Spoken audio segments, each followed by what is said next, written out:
Okay, let's hit. We have 5,000 gold here, so let's do a ranked since we're at gold.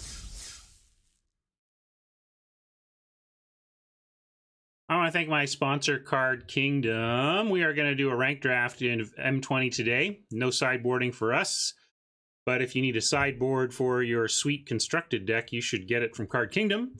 They have amazing prices, amazing service. You get exactly what you're expecting when you put it in order, and you get it super fast, and they're utterly reliable, and they have the best buy prices. They really drive the prices of the industry through their buy prices. So if you're looking to sell off some cards, please make sure you check out Card Kingdom before you sell, because I think you'll find that the value is there for you if you want to sell to them. So check them out.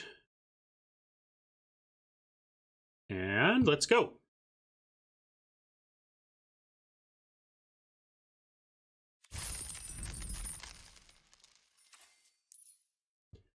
We're free to play, so a temple is not a bad pick for us here to get towards our gem goals.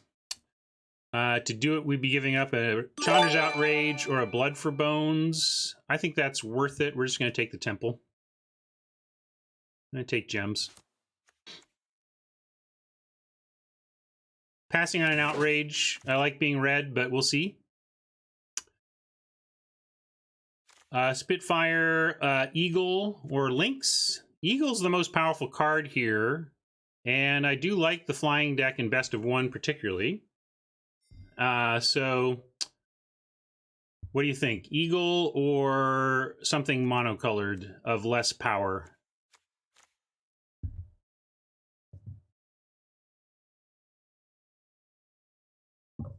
Excuse me. Lost where the hole in my cup was.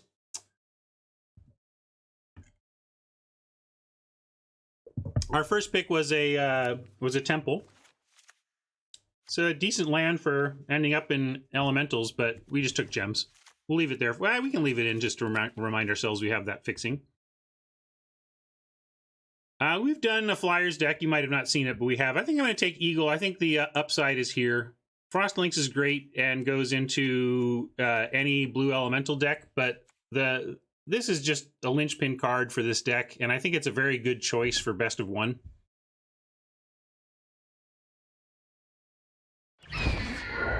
So let's see what we can do. Or shift gears. This is just a garbage pack. Take Portal. Possible shenanigans later. It's kind of like the highest upside card here. Everything else is going to wheel that we would care about. I mean, obviously everything can't wheel. They must take picks out of this pack, but it's just a bunch of wheel cards in here. I mean, look at this. Portal is the only card in here I would not expect to wheel in a typical pack. So we'll take it. It's not a great second pick, though, let me tell you. Not happy about that. God's Willing's pretty great if we do continue to head towards Flyer Town. Assault, is that better? Or is something like Bone Splinters good enough to veer? I don't think Bone Splinters is. If it was Murder, we'd snap up a Murder.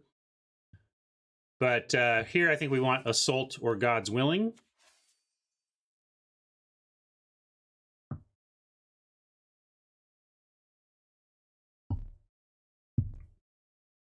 Most people in for Assault. Numenor's on the God's Willing plan, thinking it's better. And, you know, if we're just trying to race in the air, protecting something like an Eagle is pretty strong. I mean, Norbert, you're not wrong. Like, I have taken Aerial Assault over a Cavalier Pack 1 and gone 5-0, so... let's not worry about Vault. I think it's about quality. We'll take the removal, but I would love a God's Willing for this deck. Maybe we pick up a Weaponsmith here for the Vial on the wheel. Or the best card in the pack is the Siphon, but we're not black yet. But we're also early enough that we don't have to think of ourselves as necessarily blue-white.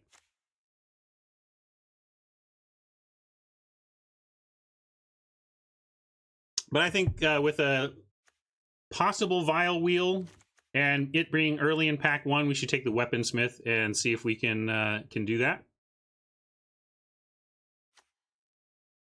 We already have blue cards, so I like it a little more than the Siphon because of that.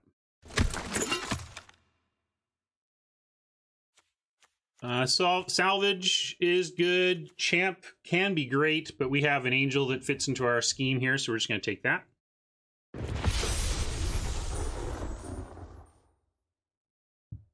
We hope most of our things have flying inherently. I don't think we're going to ever play Zephyr Charge main deck in a blue-white Flyers deck. So we take the Aegis. I've never played the Aegis and don't respect it, but we could be in a spot where we have to, or we could say, hey, black seems a little bit open. I mean, Bone Splinters isn't like a signal, but if we feel like we want to hedge black, we could take Soul Salvage.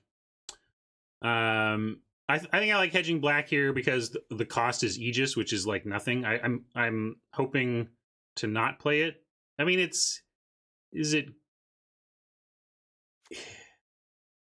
when I hear something like Aegis is good with Sprite, I know what you're saying, but I still feel like it's setting me up for a 2-for-1 that I don't want to be a part of, really, if I can help it. So yeah, we'll hedge black.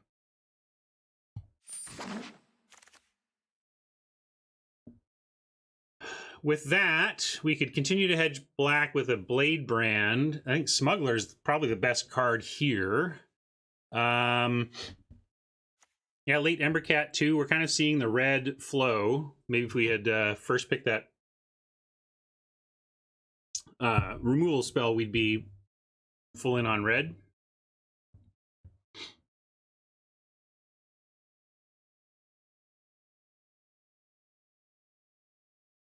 Yeah, Smuggler is a little better. Is probably better enough than Squad Captain to take here. Kind of a mess though. This is like officially making this draft a mess. Boom. All right, we have a mess. You take Thornwood Falls, but we haven't taken a green card yet. I mean, that would complete the mess, right? Probably just a Sea Serpent is the grown-up pick here. But Thornwood could be the crazy pick. But this whole thing is yuck, yeah. Robert wants fixing, but like for what? Are we just going to take this and try to backdoor into red, green, blue? Go Teamer Elementals from here? Yikes. Well, since it only costs us a Sea Serpent, I'll take it, but it just continues the mess.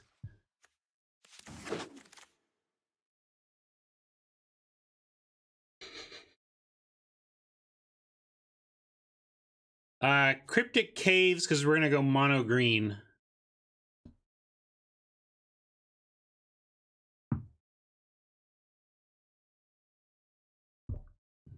Yeah, we'll take the Serpent here. I'm just sad.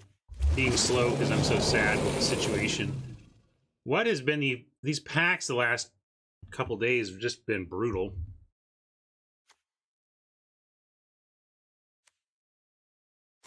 Tracker has some upside, but look, we get a Tracker here. It looks like green is potentially open. We'll take Tracker over a decent Courser.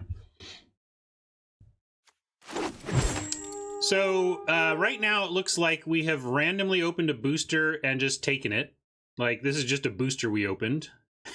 We put it in our pile. So maybe... Oh, you can take the gift, but if if you look deep in your hearts back to the blue-white that we technically do have the most of, If you get back to this view of things, I think you'll see that a Moorland Inquisitor is actually the sensible pick here over Gift. Gift is a little bit desperate.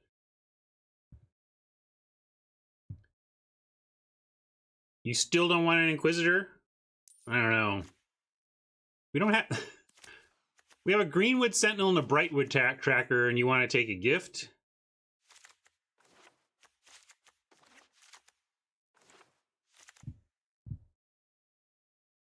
Yeah, I think we have to take... We gotta settle here, folks. This does look like a randomly opened booster.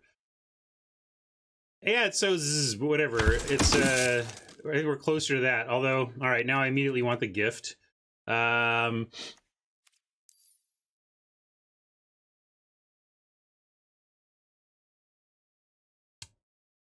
still don't feel like gift is that important. If we end up in green, we'll end up in green. But gift would help us with a mess because we could cast other stuff. But these are also non-synergistic. Ugh, this is lousy. This is how train wrecks happen, folks. Train wrecks right before your eyes. I like the Vorst. I think I like going big a little bit better than going wide, but it's true that we could end up with a white-green deck that splashed an Eagle, in which case we'd want go wide more than go big. Yeah, rubbernecking over here.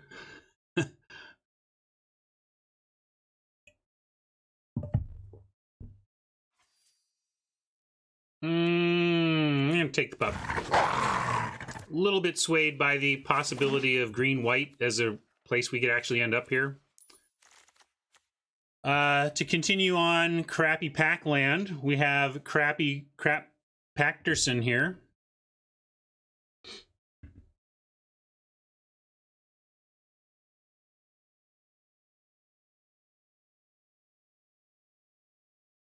Yeah, I guess we're just on pacifism out of desperation. Temple of Mastery for the, we're totally going to do the Elementals thing. I mean, Elementals is so strong. We can take the Temple of Mastery and just move hard into Teamer Elementals. The Blade and Pacifism are both good for what we're looking at if we end up white-blue. Ugh, yeah, this is pretty gross, though.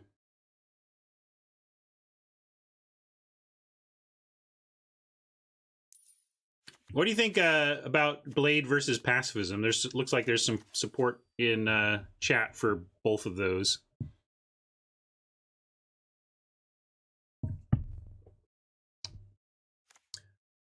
I don't know what makes me play better.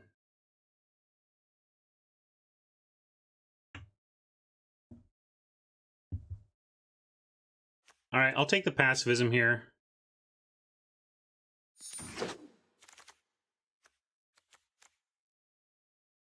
Attempts maybe helps us get through this. I'd like a Warden, but we'll just take the blue rare, go from here.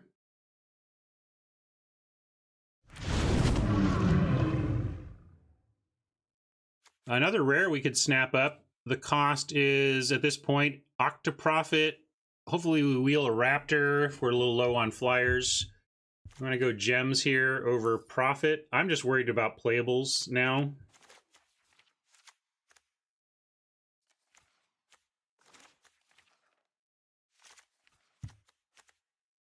Like, I know gems seems like the pick here, but I'm legit worried about playables. Let's see where we're at on playables, assuming blue-white. We did not get the searchable on the wheel for this. Right now, this card is terrible. So we have 1, 2, 3, 4-ish, 5, 6, 7, 8, 9. Like, we only have 9 picks right now. Oh, that's real bad.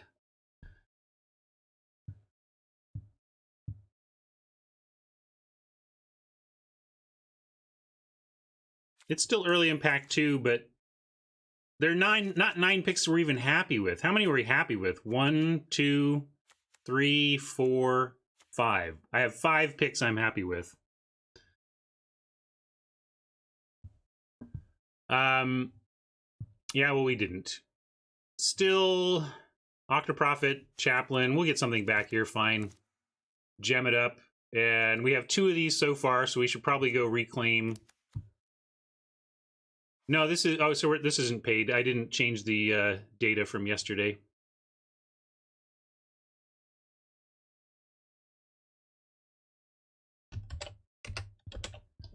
Just that now. Free to play. Best of 1. And the 0-0 is correct. Yeah, I'm going to just take Octoprofit. Maybe Gems is the disciplined pick, actually, but I'm worried enough about playables that we like that I'm going to do that. We'll take Flyers here. Going to focus in on that. There's a loyal Pegasus that helps with the flyer action. Green continues to be solidly available. Isolation is fine. It is, I think we're moving past green, blue, splash, white with the 2 angels and the pacifism and the aerial assault here and the eagle. We'll take a Pegasus. Just try and force it through here. I like a random flyer here. Ugh. Guess we could take the bite and try and splash. But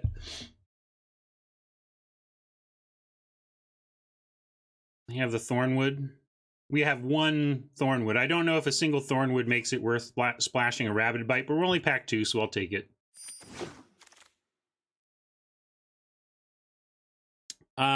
Here's a generic flyer, generic filler, or tap land that helps actually splash because it just helps with our mana. Fiddles just wants to be straight up green. Robert, when you have low-powered creatures, bite gets a lot worse, but it's still not bad.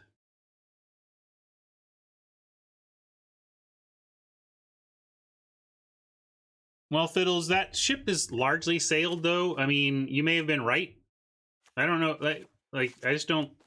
Here, I'll bring the green back in so we're seeing with eyes wide open at the very least. Yeah, I kind of like Sentinel here. I'm going to keep moving in on the flying plan. We just got to... I'm going to keep with the flying plan. Take a bow here over... for the Weaponsmith over the Sprite.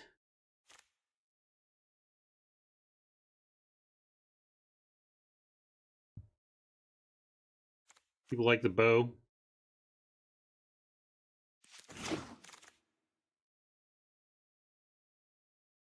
I don't know if we're playing the Gust. We could take Marauder's Axe, which is decent on flyers. Still not maybe worth a whole card. But we're best of 1, so are we ever playing this? I don't think I'm bringing... I'm not going to main deck something that just might miss so hard. Although either red and green are just so commonly played, you probably have a target, but... Yeah, I think I'll take the Axe unhappily, but in this deck it could find its home. Find a home. Raptor made it back. We could take Gift and make a flyer out of anything, but let's again cut the green. I just don't think we're here. We may be splashing the bite, so we'll keep that. But I'm gonna still keep it like this. Portal and Pup is marginal. I guess it. I'm gonna just take this. Another 4-drop flyer or a 2-drop to help hold the ground for our flyers. We don't have another flyer. Another thing about these 4-drop flyers, if we do get the Weaponsmith out, they become turn 3 plays.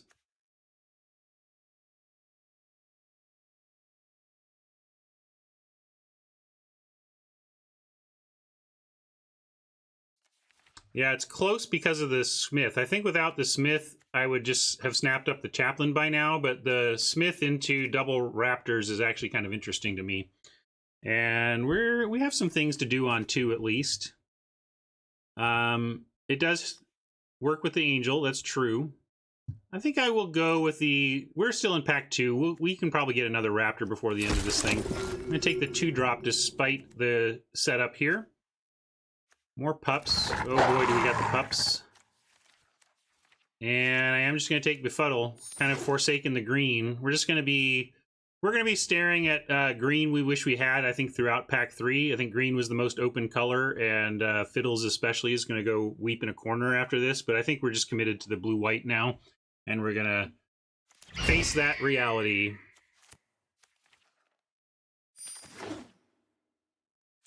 All right, we haven't opened a great rare in since that Cavalier. It's almost like the system has said, well, if you're going to goof grab mythics, we're just not even going to give them to you. Here, I guess we just take Dawning Angel and try and wheel, or the Griffin Protector. A lot of stuff we could take here. There's more removal, but I think I want a flying creature here. over the Assault. One reason to take the Dawning Angel is the double Angel of Vitality. We might actually get to the point where this thing is, if we go turn 2 Chaplain, turn 3 Angel of Vitality, turn 5 Dawning Angel, it's probable that this is going to be, it's not magical Christmas land, but it is best case scenario thinking.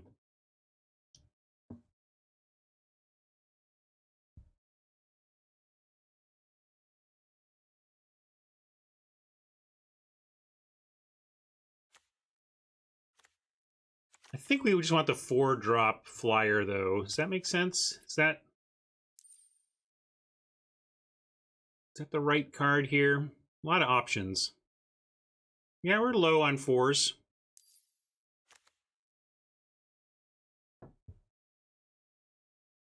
Let's take this.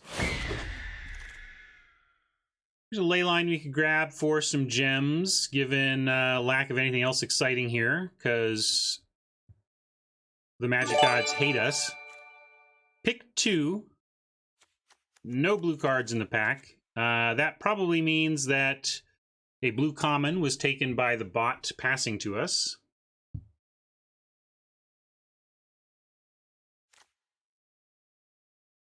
I think Knight is pretty bad in 2-color decks. I'm going to take gems.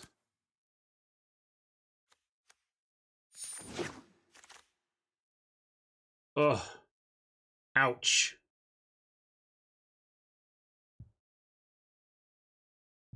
I'm still not into the Diamond Knight. It's been so weak. I've beaten so many Diamond Knights that are sitting there as a 1/1 or a 2/2 when you really need it.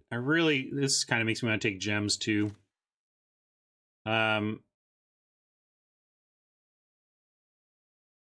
We have one bow. Getting a vial that did not wheel before would make our weaponsmith better. It's not about playable cards. If you only took gems when there weren't playable cards, we would never rare draft. Resign. We're not that desperate. Swim down. Damn it, we're gonna get some we're gonna get some stuff back out of this. All right, I'll take Aerial Assault here narrowly over the Dragonfire, I think. Really wanted those gems, but our deck's pretty weak. Dawning Angel over Pacifism since we got some more removal. Yeah, I'm kind of with you, Sir Temi. I think our gem EV was best served last pick by taking the rare, actually. Man, we got to get ourselves some decent flyers eventually. That's the thing. I guess this is a decent flyer. I don't think they hate Angel. I think they like Pacifism and like cheaper cards. I'm going to take Pacifism. We're fine. 10 creatures, 10 Smeechers, whatever. We're fine. It's going to be fine. Taking our third Anvil Rot Raptor over a Sage's Row here. Or a Yoke Docks. All of the Raptors are ours. We can get a Vial here. This might be our last chance to pick up something else for the Weaponsmith to do. We like the Griff, but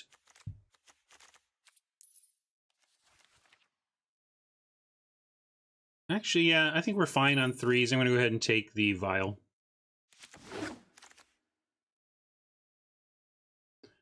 Too bad this hasn't been best of 3. We'd have like 17 Ether Gusts to just crush the opposition when appropriate. I don't think we're ever playing the Golem. So we'll take Vault Progress. I'm not playing the Aegis either. Yeah, Golem costs less with Smith, but we're still not playing it. And just all the Raptors. I guess we're going to win the NBA championship. We've only got 3. We need 5 Raptors in order to win an NBA championship.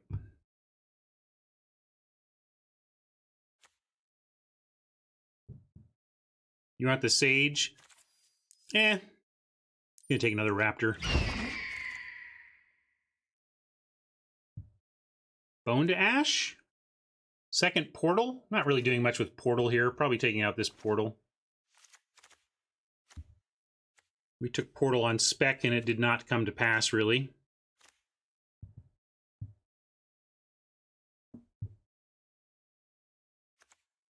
Yeah. No, I'll take Bone to Ash. We might actually play it. Another Inquisitor that we might play. Yeah. All the Inquisitors. Piranha probably just better than Inquisitors for this deck.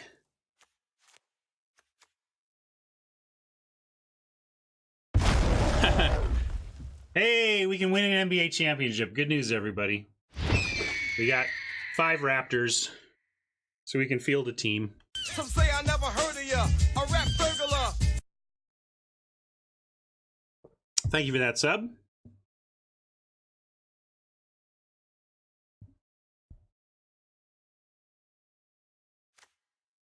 All right, now let's check. We got a bunch of stuff to to go convert. We have only 2 rare wild cards. Let's see what we're going to turn into. Well, here, let me do this. This will remind me what we have. I go Temple and Leyline. Okay. That's just so I can remember. Take a little screen. You all help me remember, it's true, but for those of you doing this at home, it's one way to do it if you don't have a thing telling you. But we're going to leave the draft. We're going to go to our decks. To be fair, the black really only showed up in the 3rd pack. It was tough to know that the 3rd pack was just going to be loaded with black.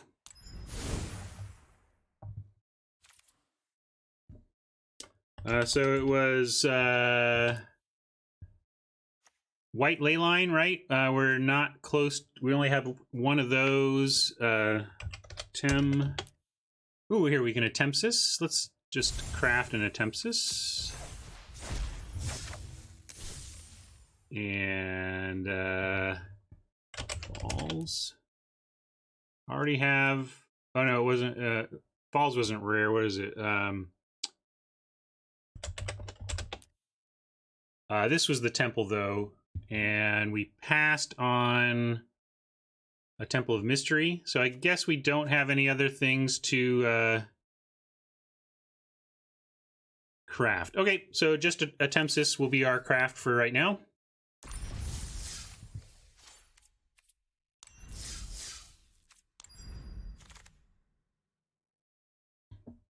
If you're rare drafting and averaging 4 wins and best of 1, are you getting your gold's worth? I mean, what does that mean exactly? Like, the answer, of course, is yes, you are, because that's what the system is giving you. So, of course, you're getting your gold's worth in this. But I don't think that's the question you're actually asking. Like, are you saying...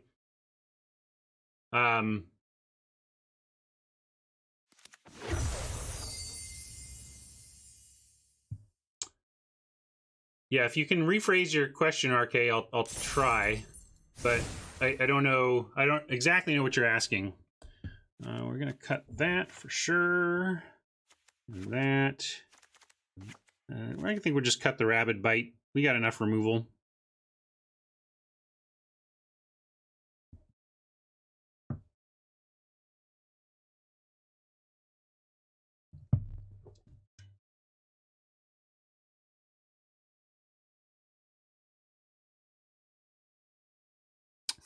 As opposed to just buying 5 packs, you're saying. I think if you're like, what are your goals? RK, where do you want to end up? And I'll do my best to help you find the path there. But I kind of agree with Zai that if you're free to play, you should never be spending gold on booster packs. You should be spending gold on free drafts, where if you just want a rare draft, you get 3 rares that way, and then you're always going to win something. Like, even at 0 wins, you get 50 gems back. So I just don't see... I don't think... I've never recommended to anybody that they spend gold on a booster pack. Unless you just hate drafting. Like, if you're... But then you're not here. Like, if you hate drafting and you're here, seek help. for your depressive state. You know, mental health is important.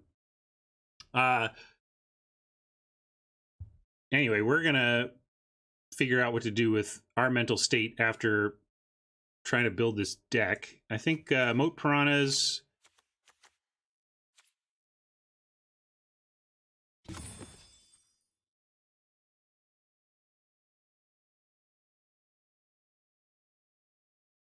$18.10.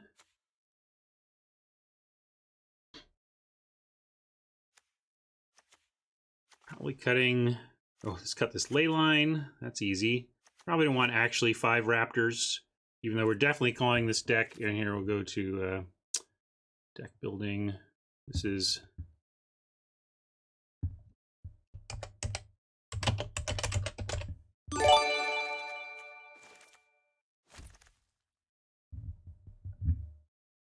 Scholar of Ages. Man, I was so excited for that card when I saw it, and I have never resolved it. I have not even had it in a deck. I'd still like to resolve it. I still want to do silly things with Portal and that or whatever, but I have never drafted or resolved it. It's never been there at a place where it was the pick. Oh yeah, there's a million combos with it that seem amazing. I've just never had the opportunity. I think I do want the axe here. Actually, is not bad on Inquisitor either. It makes me want to play another Inquisitor. But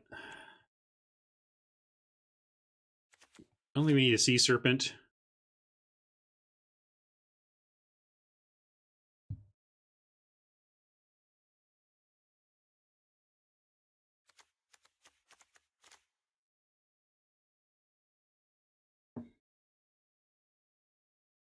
Yeah, Scholar with Murders is nice. Help me with the final cuts here, though. Do I recut an Inquisitor, probably? Or cut the Moat Piranhas and hope that the axe hooks up the Inquisitors successfully?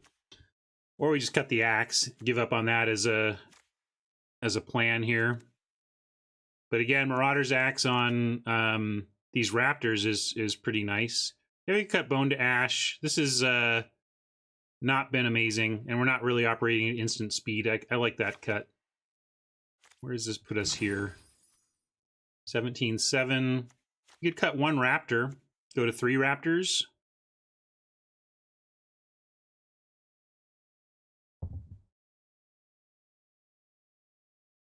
All right, people seem to want to go back down to 1. We're definitely going to play the axe. I think this is a deck where the axe actually does enough. But the axe goes well on our 2-drops, both the Chaplain and the Inquisitor.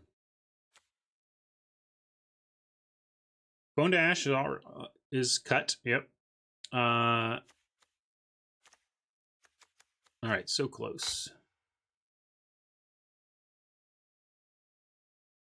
Do we need Moat? Well, I think Moat Piranhas does more for what we're trying to accomplish in the deck than Inquisitor does. I'd rather cut one of the Inquisitors than the Moat Piranhas. But we could definitely cut 1 Raptor and be fine. We'd have 5 4-drops. I don't want to go to 16 lands on a Tempsis. I'm going to get there. Temple for the Scry. I'm not sure if we were playing ETB tapped lands to scry 1.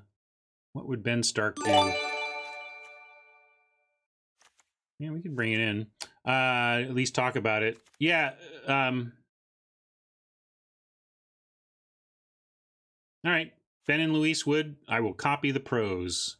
I've got no shame on that front. No, I'm not cutting the Pegasus. Keeping all our flyers, even this somewhat weak one. When you get going, it does its work. All right, I was leaning cut a Raptor, so let's just do that and get on with it here.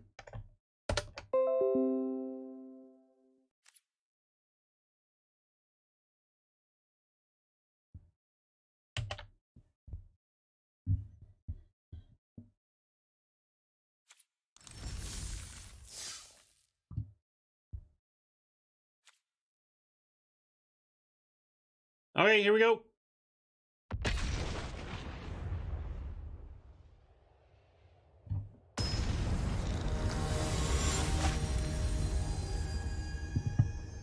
Oh, that's true. We didn't really look at the mana. It's mostly on... it's leaning white despite our triple blue. So we can look at it after this game if we want to change it, but it is a late triple blue card. So, yeah, we'll keep this. Thank you, Mama. Banana Jack asks, why did I say the Piranhas help us better than the Inquisitor? Because we're trying to win through the air and clog up and block on the ground, and a 3/3 does that better than a 2/2, that's all. Par for this deck? I think this deck is solid, actually. It's not amazing, though. Let's put this just at a... No, this is best of... this is best of 1, so I want at least at 3. If we really like the deck, we go 3.5.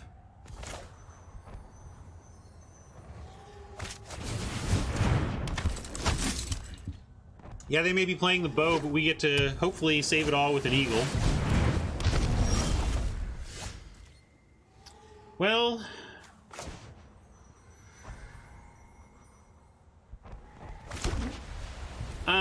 I'm gonna just take the... Let's see, when are we gonna pacify the golem is the question. Well, we can take 1 hit, but then that means we're pacifying next turn and spending just half our mana. Like, there's an argument for just ignoring the golem for a couple of turns and building out our flyer base, and then... because we could go Sentinel, Raptor, Pacifism, Eagle, if we do it in 2 turns. So it's now or 2 turns. And if we do 2 turns, we're accepting 8 damage. And in exchange, we get basically a Griffin Sentinel out earlier, which is not that big a deal. So let's just pacify now. And then we also get 2 damage in. Yeah, we maybe have a better target, but certainly a turn 3 4/4 is not a bad place to put your premium removal.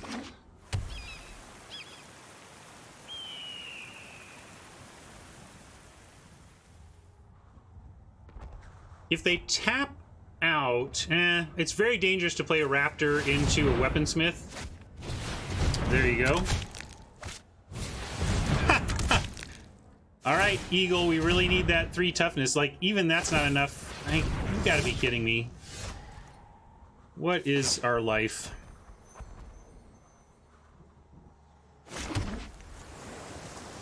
I mean, now we're just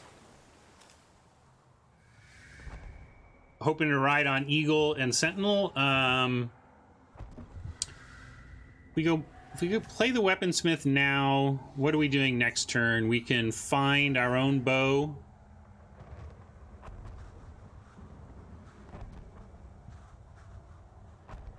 Let's try to decide Weaponsmith versus Eagle here. I'm going to start with an Inquisitor attack. The Inquisitor's going down. So yeah, if we draw our... draw an assault, that would be nice, because the Weaponsmith is certainly going to attack and kill the Inquisitor next turn. We can also put out... Yeah, we can't quite put out enough power to threaten to eat the thing. So I'm going to go... Yeah, we can go Griffin, although Eagle attacks for just as much. But Sentinel into Eagle puts our least important creature forward.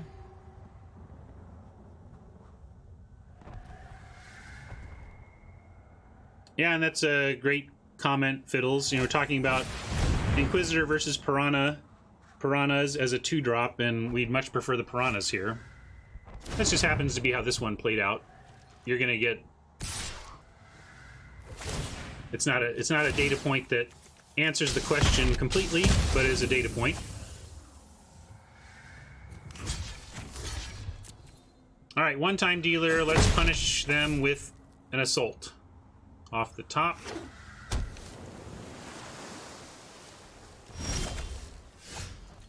No, instead our basketball team just continues to look a little bit sad. But nothing here dies, to the double bow at least. Oh no, convolute. Oh no, you just drawing a card, okay.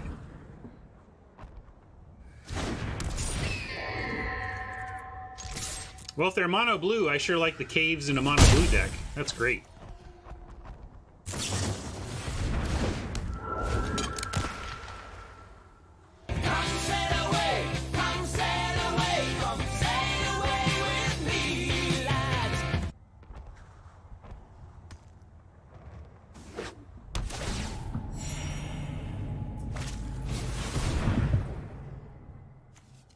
This might just be life gain.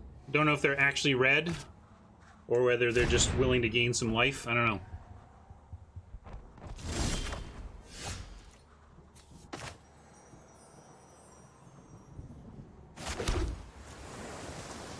know. Can't really play these raptors. Although, we now have the ability to block and kill the weaponsmith if they do. But I'm, I guess, more inclined to play our own right now.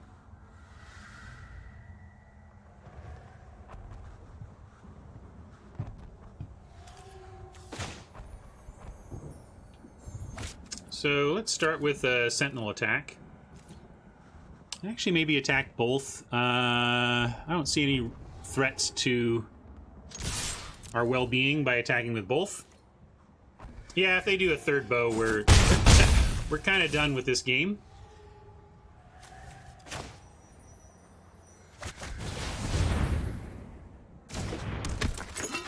Looks like they're going to draw another card here.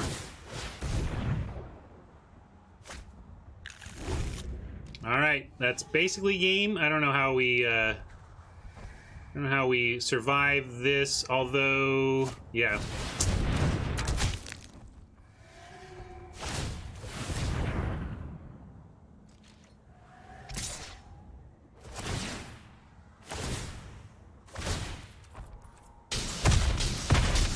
Frustrating. It's really not a fun way to lose a Magic game. I mean, double block, okay. Yeah, you got it. We'll double block.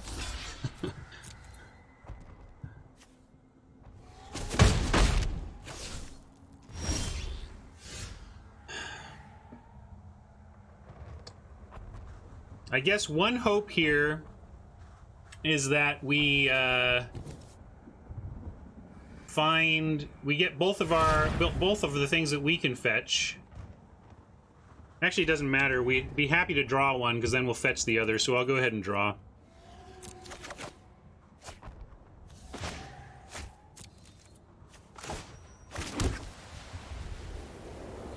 That was kind of it. Yeah, we can kill the sailor for what that's worth, I suppose. We do need the bow. We'll get it because... So our path out of this... We are at 20 life, so we're not dead at even remotely close to, like, conceding this. But we get the bow now, and on upkeep we'll get the vial. Vial plus bow can actually take out the weaponsmith after the bow takes out the sailor. And if these are all blanks and they can't find more creatures to bring these bows to bear, we actually have a chance. It's a very slim one, but there you go.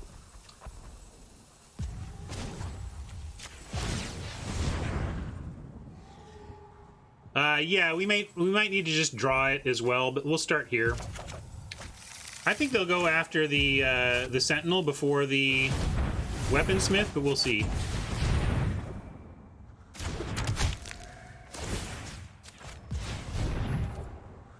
Yeah, Tempest could just show up and win without doing much else besides drawing the card.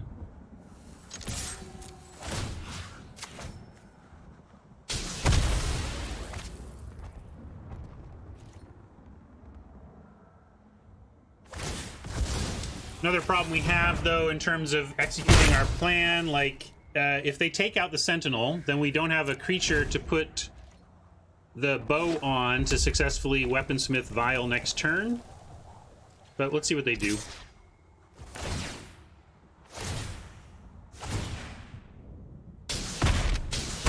Alright, so they're giving us a chance to at least get the Vial and try and reduce their options, but I expect we'll see a creature played here. Yeah, and it just kind of closes the door on us unless we can find our bomb. Given that situation, I again am happy to just draw it here. I think, let's see, if we go for the Vial on upkeep, we can kill...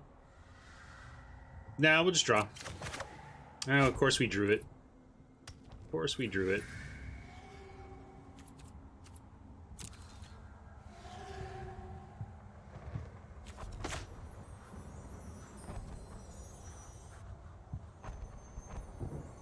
Oh, well, by drawing it, we can actually at least take out the weaponsmith. But again, we've lost our thread on how this actually matters, unfortunately.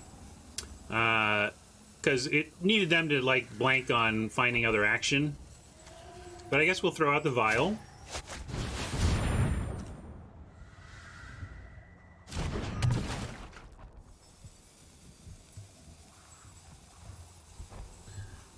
I just feel like we're throwing... Anything we throw out, we're just losing to 3 bows.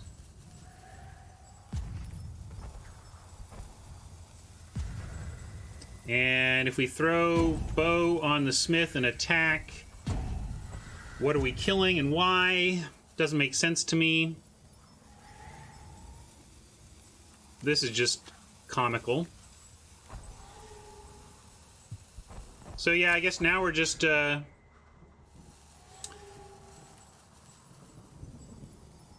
If you throw Raptor, Weaponsmith would survive a turn. Yeah, I know. No, we don't... There's no, like, quote, need to attack. No, like, part of what we need to do is distract them with their pings. Like, we have a one-outer, basically, on Attempsis.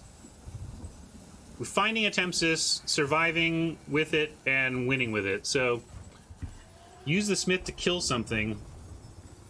I don't know what... Like, we can use the... I'm just going to play a Raptor to distract them. I mean, they can absolutely spend pings on killing this, and they probably will.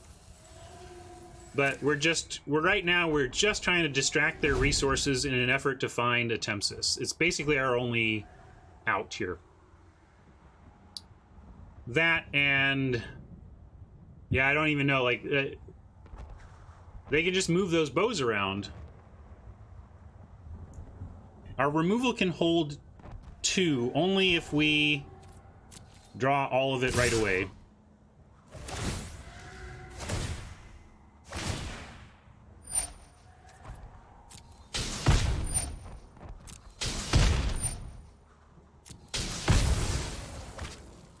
And we will vial the smuggler.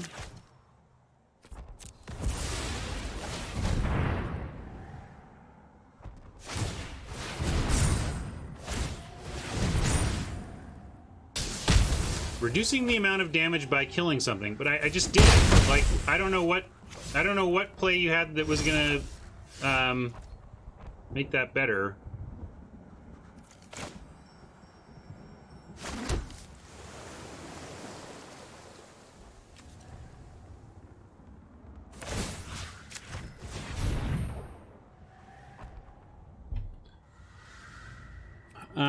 Let's see. Yeah, I'll throw out another decoy.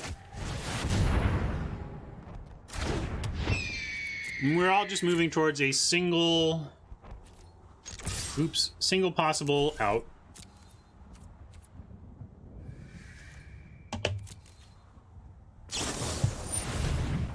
Sure, 2 sailors.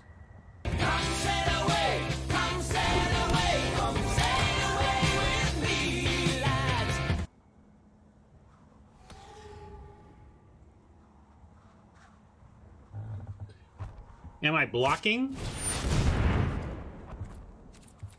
Yeah, well...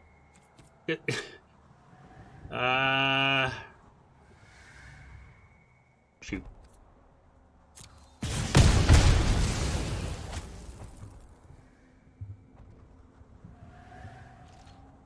Might have been blocking. I think all hope is lost. We just need Attempsis right now. Then we have some hope that we can lose from there.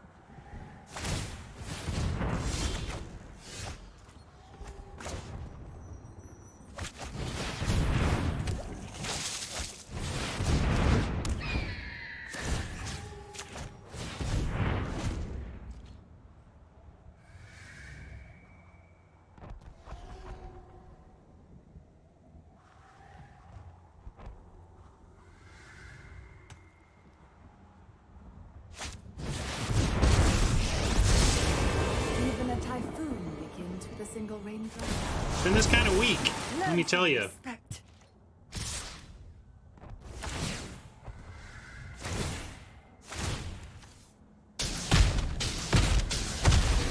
Time was I drafted good decks and played them well. Those were the days.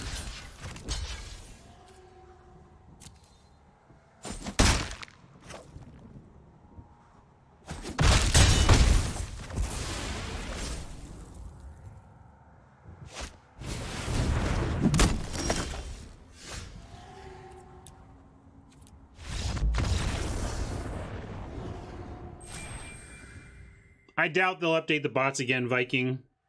They don't seem to do it many times per set. Very many times. That was super ugly and pretty frustrating.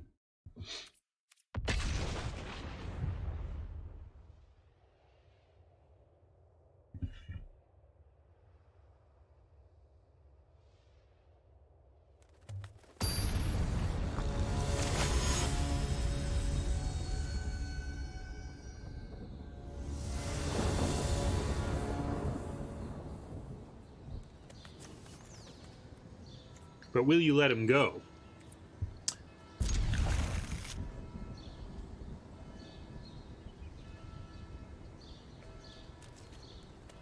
Tiro doesn't think 3 bows is tough to overcome if your deck is decent. Shade.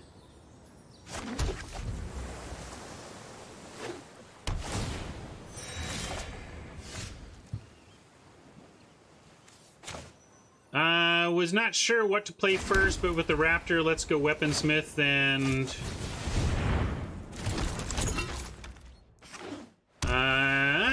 don't need to stop. We're not gonna get a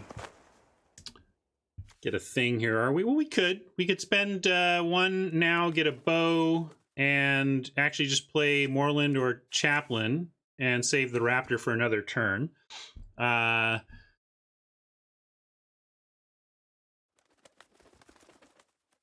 Yeah, let's do that, actually.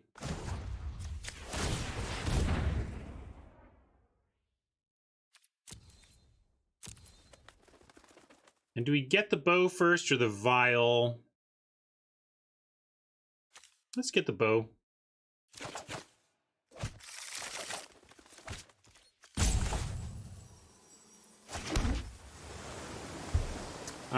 Moreland Inquisitor holding a bow is pretty good. It's effectively 3 power first strike.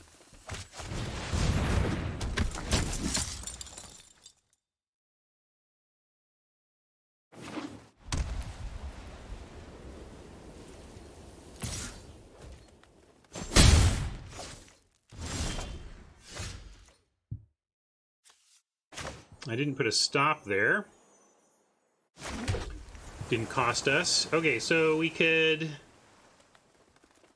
go fetch another thing. Let's see, you can play bow. Yeah, no pump. Suggestive of perhaps a convolute. And if they have convolute, what do we want them to snag with it? We can actually weaponsmith out the bow and pay for the convolute. Think about that. If we want to play around it, we could actually start there and see what they do.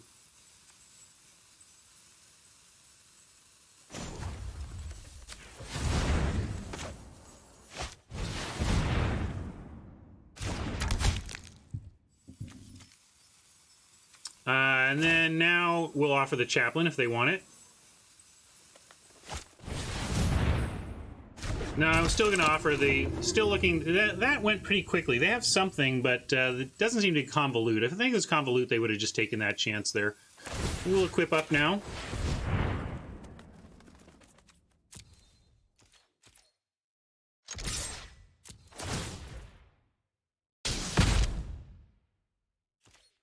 That's true. It might just be the sprite activation still up, but we just assume they have something because they didn't activate the sprite last turn.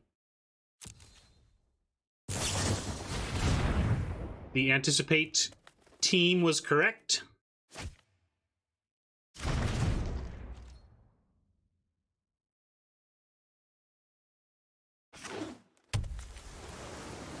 Putting this here to decide about Vial on upkeep.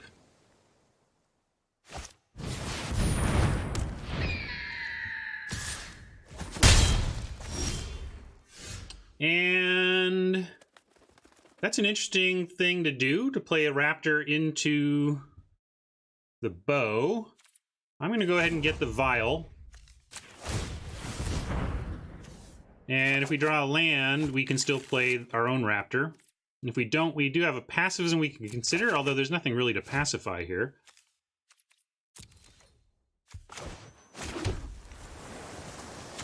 Just going to do the obvious.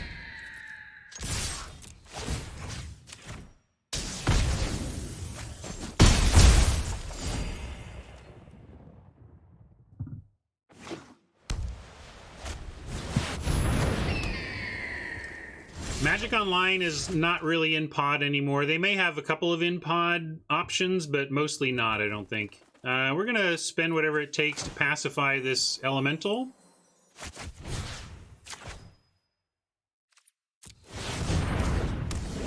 And not enough to vial, but the sprite can't actually kill anything here, so we still get a clean attack. And I'm going to not attack with a weaponsmith, and we'll play the vial, though.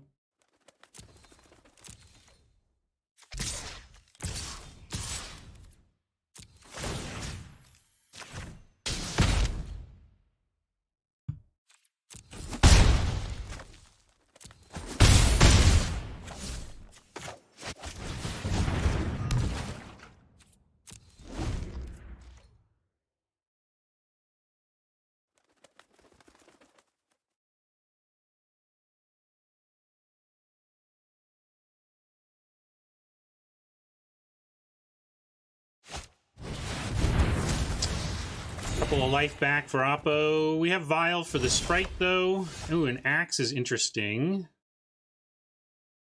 Yeah, let's go ahead and cast an axe.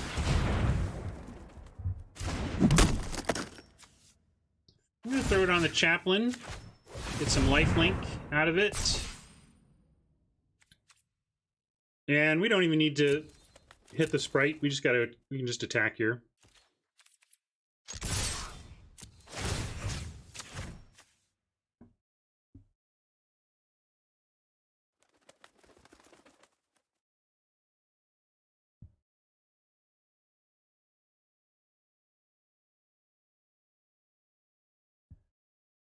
Phil, I've been feeling that way this week, but you know, it's all evens out, right? I've had my insano drafts that have crushed the spirit of somebody who had much worse packs than I did. All part of the variance of this game we have adopted in our lives. I hear you, man. I know you know it's not true. It's just the way it feels. Pretty undeniable how it feels.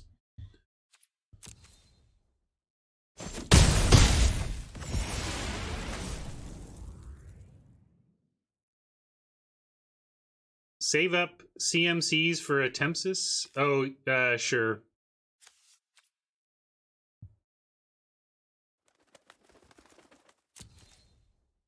Phil Pfister knows that. They're just feeling it, you know?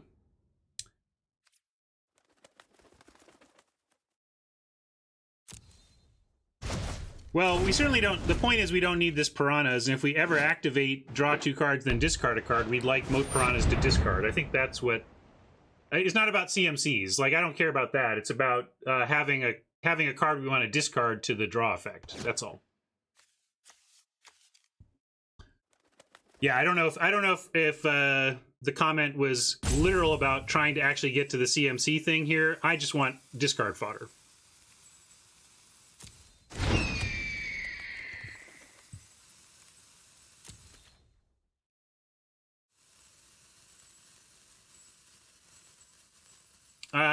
ZY, you've certainly identified one of the pros of in-pod drafting. Absolutely.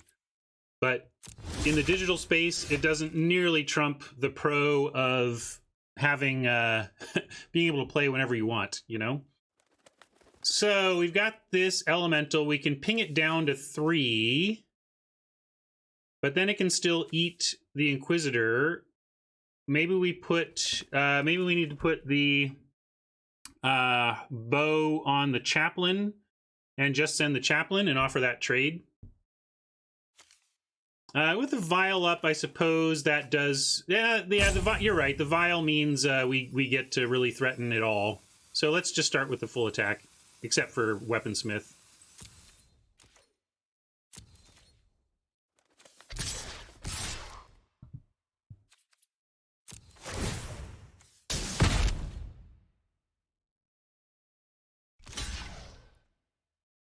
That's fine. We'll take that trade.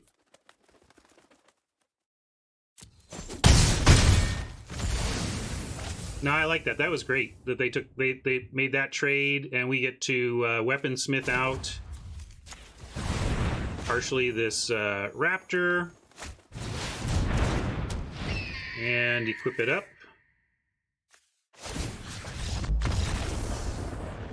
All right, they're done.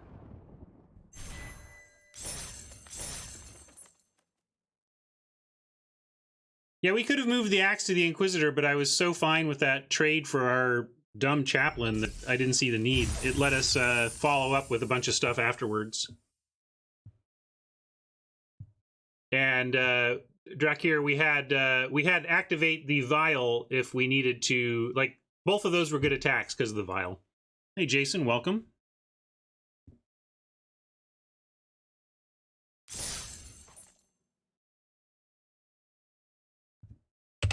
All right, well, we had this deck at a par 3. Let's see if we can get there.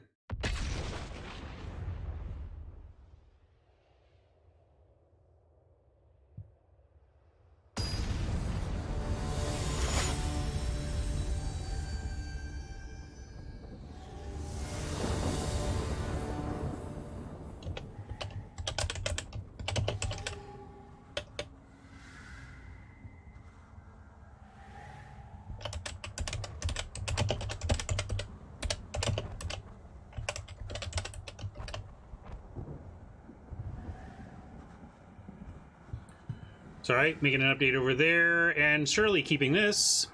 Looks great. This is not the greatest, having the vial in hand. Unsearchable by the Weaponsmith, but still overall looks like a great hand. Yeah, I don't know when we're expecting to get something other in the ranked besides M20 fiddles.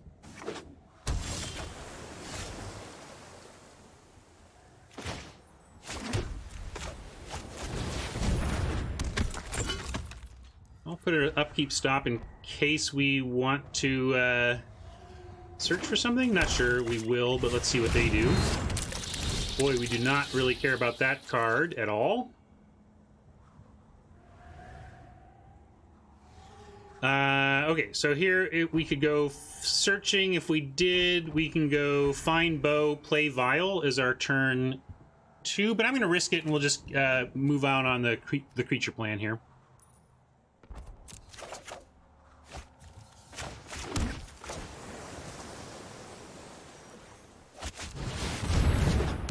I think I like played Vial more than attack with Weaponsmith, though.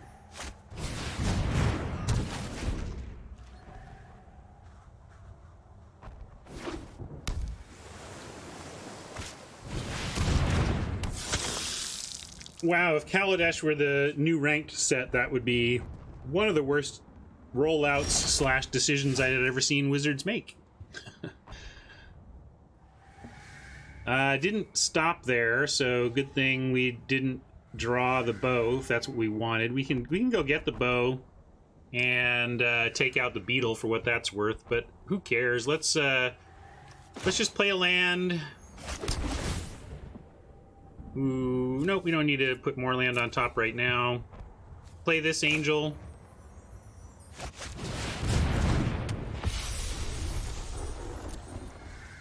Send in with the one we've got, and then we have Vial on the Vamp if we want here.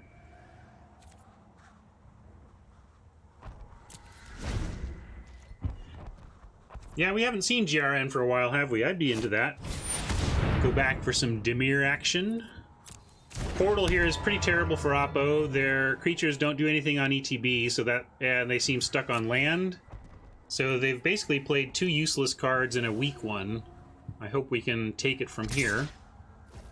We're not really anywhere near 25 life and getting these to 4/4, but also I'm okay with killing this. There's only so many targets for the vial anyway, so we'll take that. Too bad we don't have... I just put planes on the bottom, and having 2 planes would be nice here, but it's okay. We'll just take the eagle out, or play the eagle, and... Might get an early scoop from Oppo soon. They just don't have anything going on here, but maybe they'll change it coming up.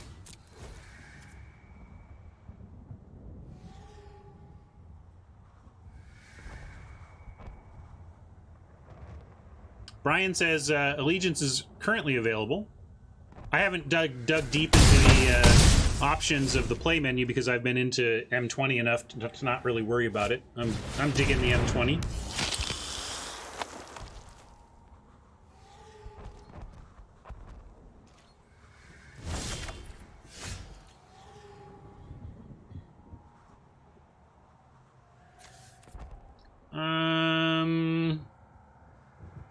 Let's just go...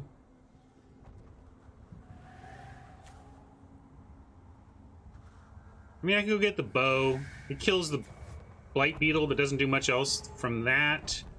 Other than that, whereas we could just play a Pegasus. Let's start with an attack.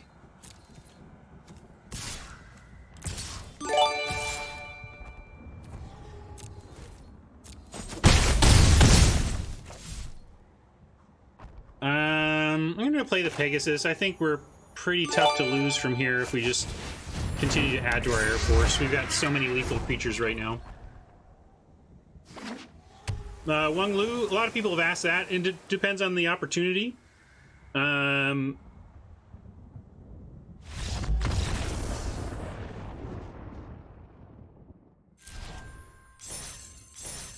a lot of different roles in Wizards. Norbert, what would pulling the bow and casting it have done for us there? I mean, I would have searched for it at the end of turn, but I didn't see the need to... I guess maybe it was more mana efficient to do it there. I just felt like that was over, basically. We effectively had lethal. Yeah, I mean, we had 3 3-powered creatures and a 2-powered creature, so looked pretty good.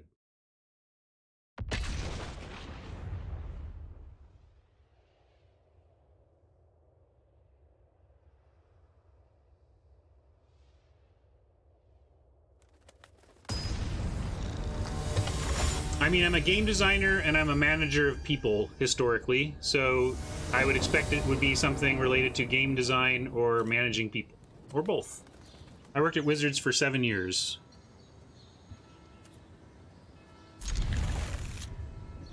Solid keep here.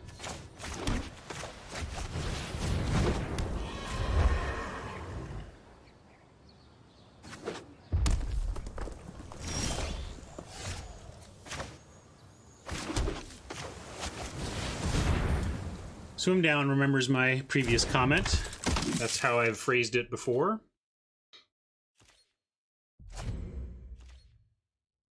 Some say I never heard of ya, a rap burglar.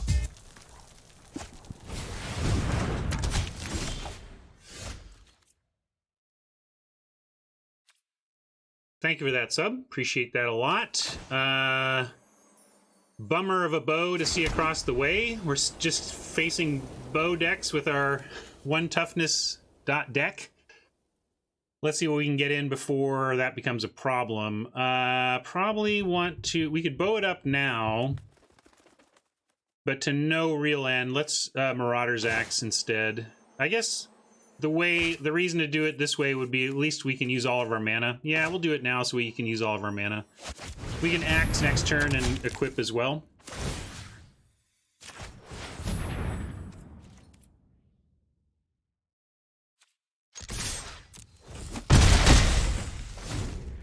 How does one get hired into Wizards? Well, I had a long resume of game design. Oh, do they think... they might think that the creature does the damage, but that Berserker is dead meat.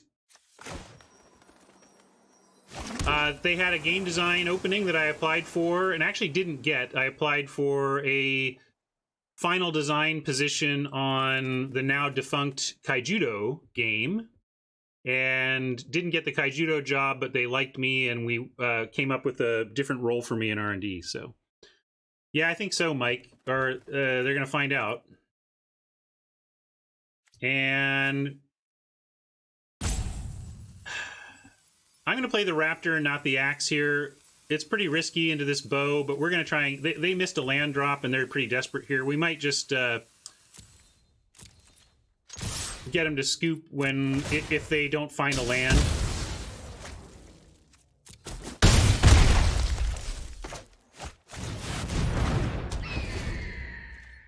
Because unless they have mana and a 2-drop haste, they're not getting us this turn. See what I mean? They're like mono, you know, Diamond Knight is playable, and it looks like they may be mono red, and it's probably it seems quite like I know that Andrew Cuneo is a big proponent of the mono red arena deck, and maybe we'll force that on the paid account sometime. Try the Cuneo strategy on the mess around account. And I'm just going to keep putting it on the thing that can't realistically be blocked well, and that can't die to their own heart bow.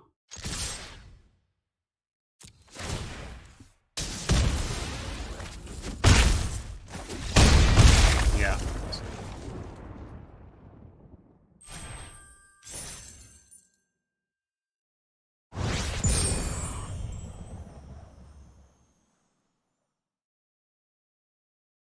Bo certainly doing work in this today, both sides of the matchups.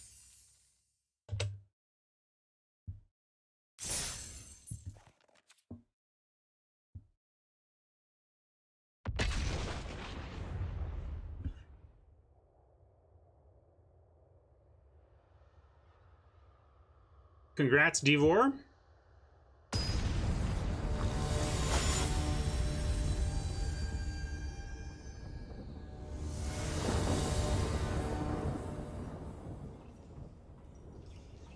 Not quite the, we don't ever really want to see these in the opener if we can find our friend, the Weaponsmith, but this might be good enough to just keep. It's probably good enough, even though the Weaponsmith is a sad draw now. We'll keep it. If they're vulnerable to 1 toughness, obviously we love having our bow ready. This gives us a nice turn 2 alternative to one of these artifacts. And we can focus on building out our board with creatures before we worry about equipping them and killing stuff. Hey, Diamond Knight, you're gonna die.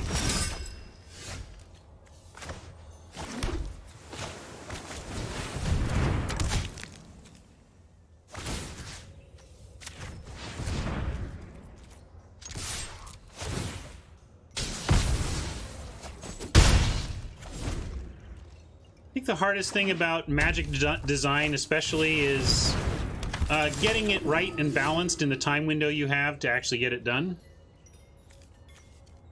It's very difficult to balance Magic because the parts are changing all the time. Basically, you know, here's one way to think about it. I don't think anybody in R&D has ever tested anything that was final. Like, the last thing they do is like, all right, the final move we're going to make is to tweak this common to be a little bit different. Ship it, you know? Hey, Magic, thanks for hosting me. Let's see. We're going to start with an attack and see if they fall for it. And block. I doubt they will, but go for it. Yeah, we'll put the Protector out now. Looks good. We get Prophet or Assault Vial next turn. Oh, I love it. When Wizards host me that way, it means they have fired up their hosting and have chosen me, so it's really nice. Thank you, Watsy.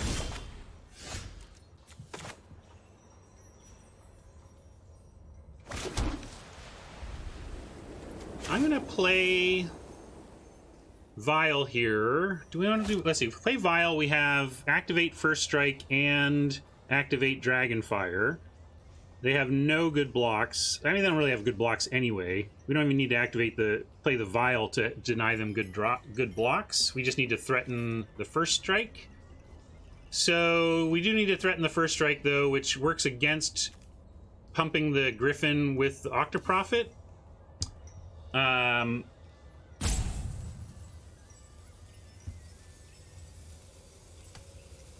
Let's see. I'll answer some more questions after I figure out this turn.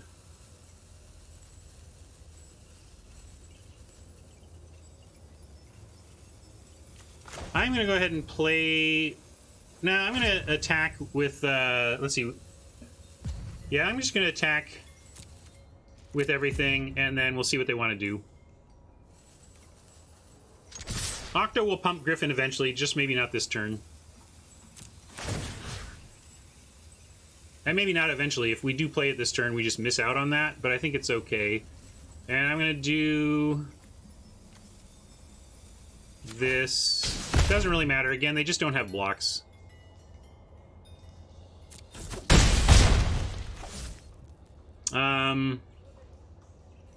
So we could Vial and kill before upkeep. But no, I'm not going to be greedy about it. We'll just, we accept that we missed a point of damage on purpose to enable the threatening First Strike, and that's just how it had to be. We'll keep that.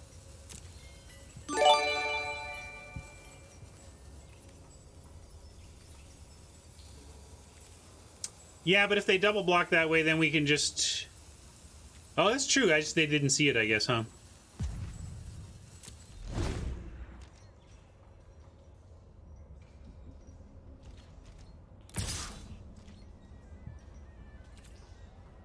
I'm gonna no block that one. We're just gonna kill it with Vial coming up.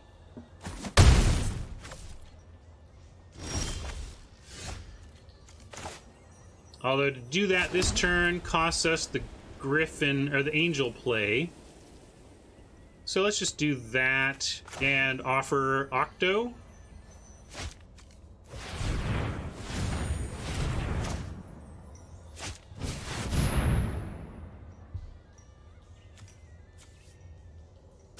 Well, Mike, they didn't see the play the first time. Kind of like offering it a second time. I don't think that... I think they're just going to take the Octo trade.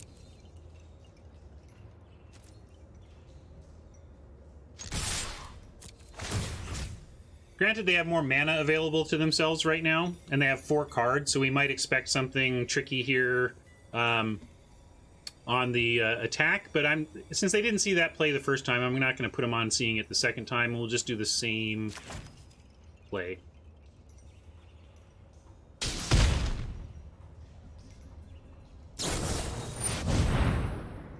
Alright, so they had a different action this turn. What are they going to take with it? Probably just the Inquisitor.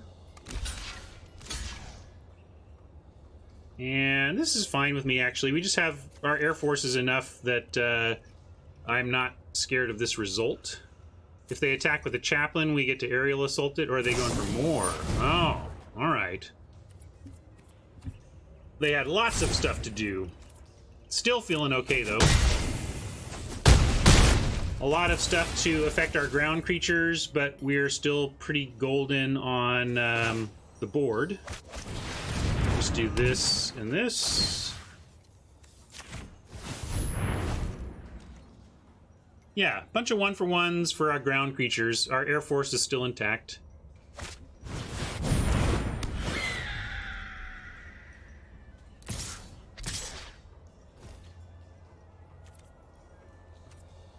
And we're going to let that happen on the ground. We can aerial assault the one and kill the other. So I'm going to go ping, or shoot the Sentinel down. Shoot the Chaplain down.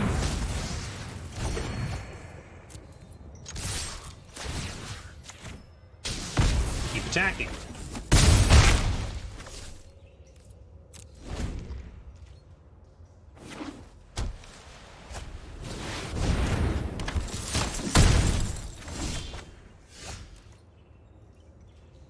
Assault not so great against the Vigilance, but pacifism is just fine here as we try to win this race.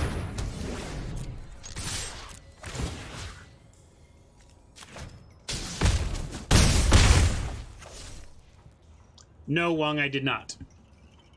I was on the arena team for the last 2 years at my time at Wizards, and you don't really get a lot of insider, like even within Wizards, the communication about what's in the next set is pretty tight-lipped and pretty need to know. And frankly, everybody at Wizards is so busy, it's not like you can just sit around at your desk browsing upcoming Magic sets. Even if you do have the access, like, here's the thing. I was working on Arena in a way that actually gave me complete access to the R&D database. I certainly could have sat around browsing cards from the upcoming sets, but I was just too busy. I was too busy to worry about what was going to be in this fall's set. I had to be looking at the time that I had access to what is in the fall set. I was really occupied with defining the welcome decks and tutorial type experience involving M19, you know, so I just you just had to be focused on what you're focused on. Hey, there's a lot of casual Magic play and encouraged Magic play at Wizards, but certainly during the day, everybody's pretty swamped. So Stephen Hacking thinks maybe we should have kept the pacifism back, possibly save it for a possible flyer. Yeah, maybe it was a little loose to not play a little more conservatively there to what our outs to not win were.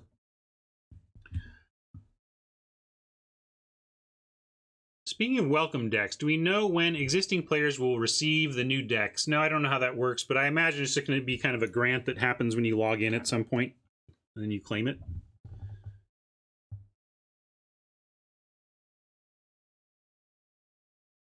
Yeah, everybody gets, there's a lot, the arena team especially was under a lot of stress and pressure to get to various big milestones, and created a lot of stress in the workplace for sure.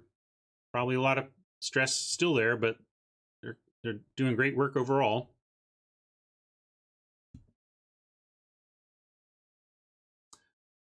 Just taking a breather here to look at what, I'm not going to go back and scroll up and look for comments. There are questions that were asked during the last game, but if you have any AMAs, taking a little, in fact, I'm going to go, my coffee's empty. I'm going to go get a soda, and you can come up with any questions you want me to answer before we dive back in looking for getting above par. Or did we just get above par? How many wins do we have? I don't know. We'll figure it out. Be right back.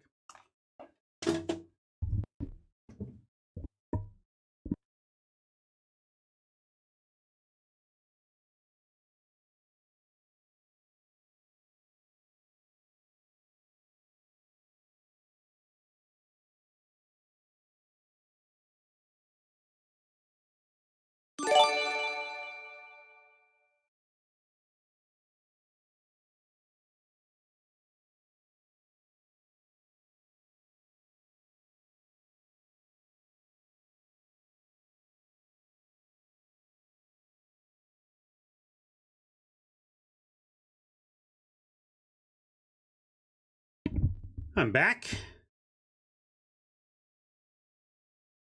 No further questions, so I'm going to dive right back in. Let's go. Any design lessons you learned at Wizards that I should apply to Mario Maker? The key is finding a balance between challenge and doability, especially with Mario Maker, right? You got to make levels that have a clear challenge, that make people feel victorious and clever when they solve your puzzle, but it can't be so easy that they don't feel that way, and it can't be so hard that they quit your level in frustration. So, finding a balance point is going to be your toughest point there in terms of challenge. And so I would say play test with others. If you have friends who can test your levels and give you feedback, the number one design lesson I can give you is to play your game, have others play your game, and extract feedback, actionable feedback to make it better. Did you work weekends too, Ryan? Not every weekend, but I came in on many weekends here and there.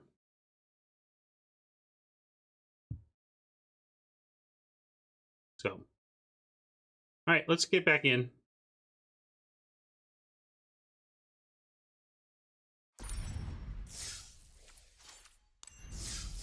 All right, we did make it to 4 wins. Awesome.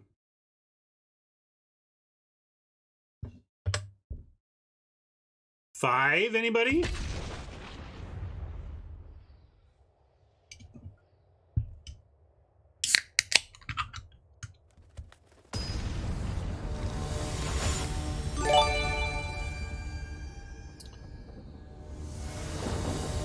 Thank you for the follow. You've been getting pretty nice opening draws, I gotta say. We're gonna keep this quite happily.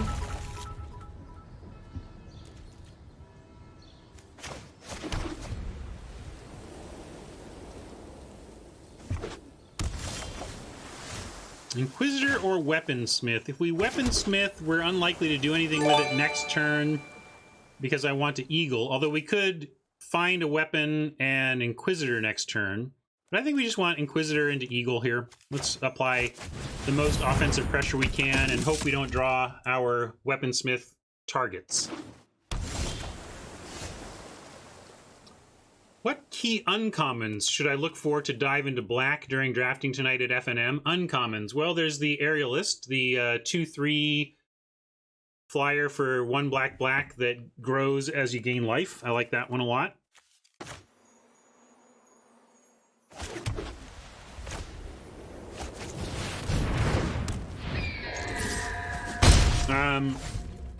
Blood from Bones, or the Blood Bones, is good, but I wouldn't be like windmill slamming it first pick or anything. But it's a thing that if Blood for Bones comes around middle to late, you're going to be pretty happy with that.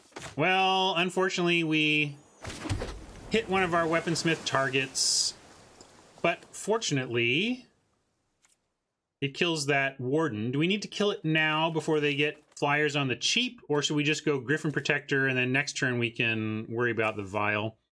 I'm just gonna kill. Well, things we have a good attack. We don't need is we only need to kill this now if we think. Yeah, if we think they're gonna do something like drop a Boreal Druid that really messes with us. Hey, Haj. If they played it now, that means they have good targets incoming. I disagree that that's what that means. It might mean that, but it might mean that this is the 3-drop they have, right? I'm gonna kill it.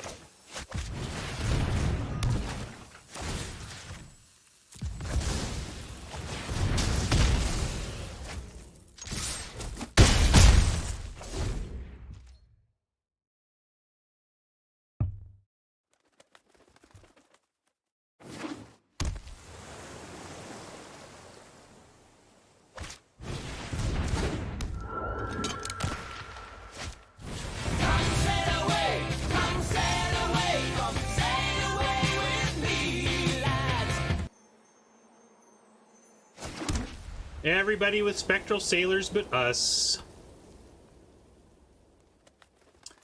My favorite set so far the last 2 years, Dominaria.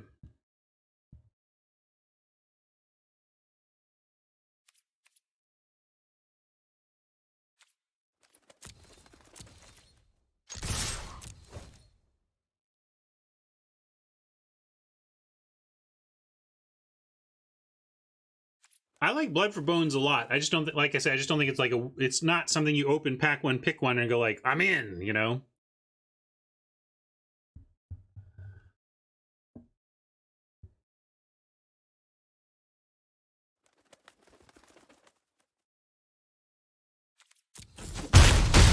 Oppo pausing pretty hard for 1 blue mana, so I'm assuming there's an unsummon about, but we'll throw the Protector and make him do something about it. Although then that snapped 2 pretty odd. Maybe that was just a long pause at their blocking decision. Woof. That's rough.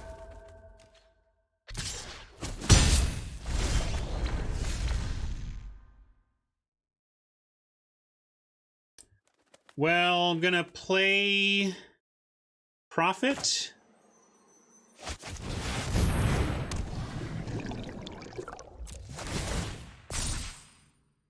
I don't think the altar's a priority at all. Inquisitor doesn't do anything here. We're gonna go bottom, bottom, and hope that they decide the Geist can attack. We're only showing a single white mana. I don't think there's anything in the set that punishes them for attacking right now. And if they do, we get the aerial assault play, or we get to try, which would be great. Really want to assault that Geists. Is Altar...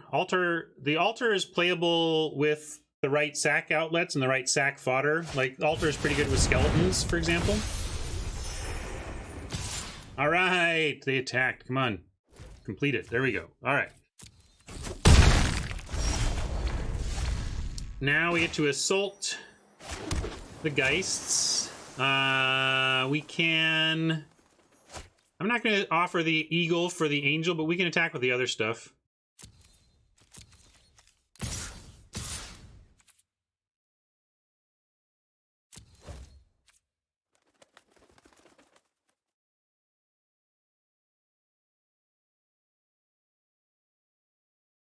I'm surprised if there's a block here. I would be happy with any block they want to make, including Dawning Angel on the Octoprophet. Great. That Dawning Angel is preventing our Eagle from attacking, and now the Eagle can attack again.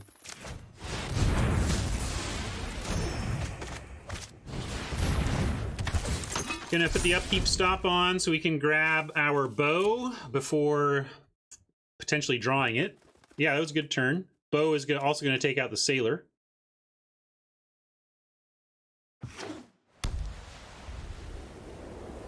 Well, if they had God's Willing, they would have saved their Geist, so apparently they didn't have that.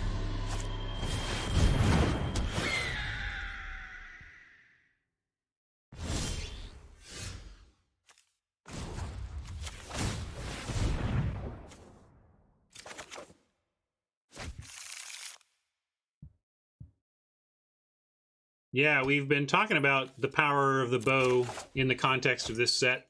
Definitely there.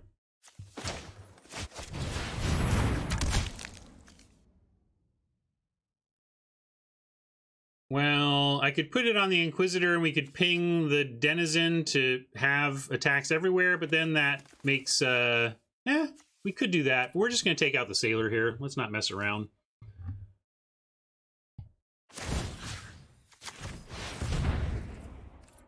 I'm going to leave Inquisitor back.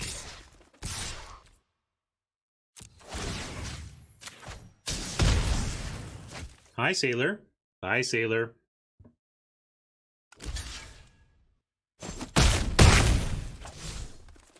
I'm going to sandbag the land for now.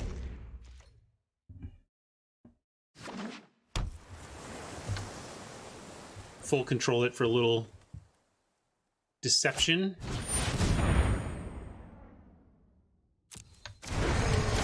Well, that's not much deception involved there. Just a great creature that is going to be trouble for us. But we actually have, between Griffin Protector and Heartbow, we have attacks into it. What do we lose? A Raptor.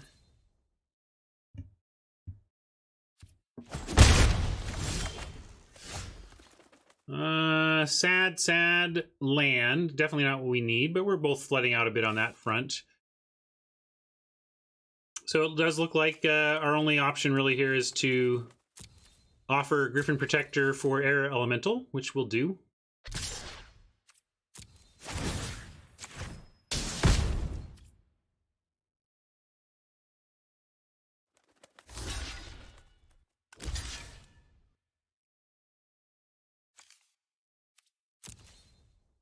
Yeah, Befuddle would hurt, but we're not playing around it. And let's throw this on the Eagle as most likely, voted most likely to attack.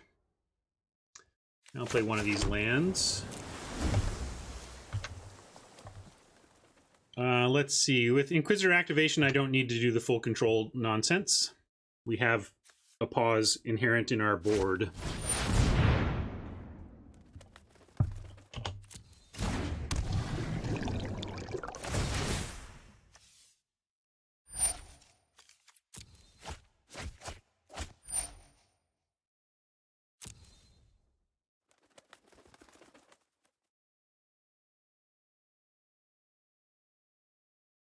Yeah, we played the Vial pretty early.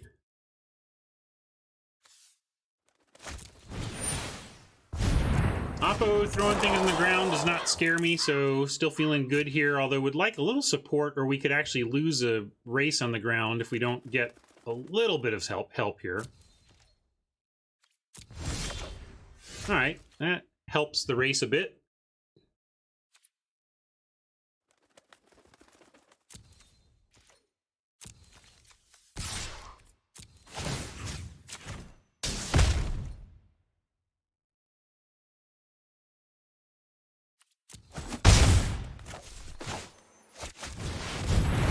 I think the idea was, like, in one timeline, the guy created the Heart Piercer bow, and in another timeline, the guy created the Vial of Dragonfire in the original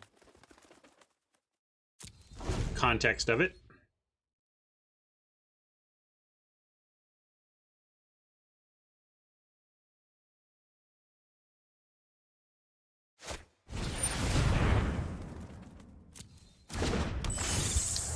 Well, that creates a possible, what on the surface looks like a trade for the Eagle, but if we hit the Sprite with our ping, they can't pump the Sprite without killing it. So they still only have 2 power in the air, effectively.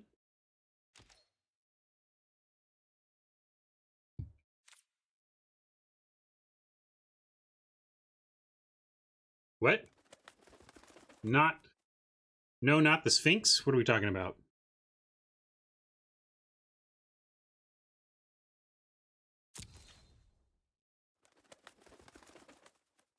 Oh, yeah, I wasn't looking. Oh, well.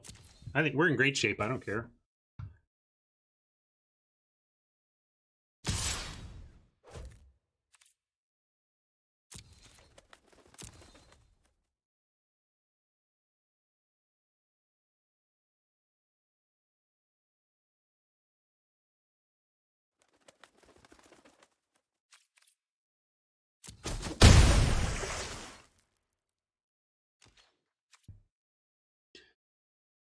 Miles wants to double block.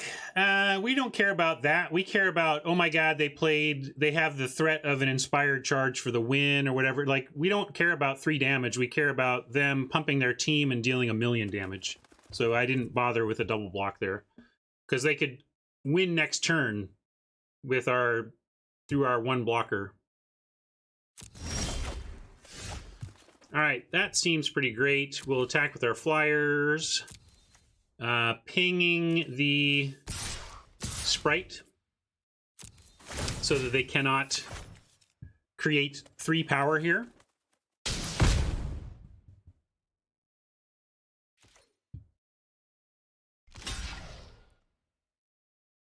It does give them a bounce off with the Sentinel, but this prevents them from being able to do anything lethal.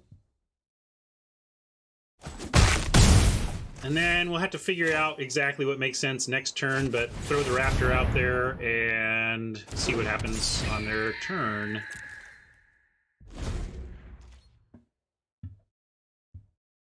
They couldn't because I pinged the Sprite, but if I don't ping the Sprite, they can activate the Sprite and make it a 2/1.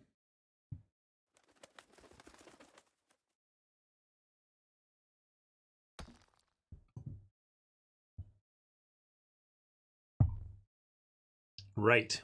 But I think we now have enough to not worry about that, and we'll ping the Sentinel again and attack with everything. Worst set I've played in Limited, easily Cold Snap. I was actually excited for Cold Snap, because I was like, oh man, when I've really crushed, if I can really learn this set and get really good at it, this is on Magic Online, since it's giving back prizes in the thing I need to draft it, if I can really master Cold Snap, I could probably go infinite on Magic Online with it. And I played it like 3 times, like, I'm never playing this again.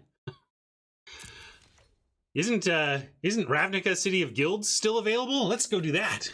Like, How do you justify on Magic Online playing Cold Snap when there's a Ravnica City of Guilds queue right next to it? There was no way. Let me ask you something. Are we going to win this game?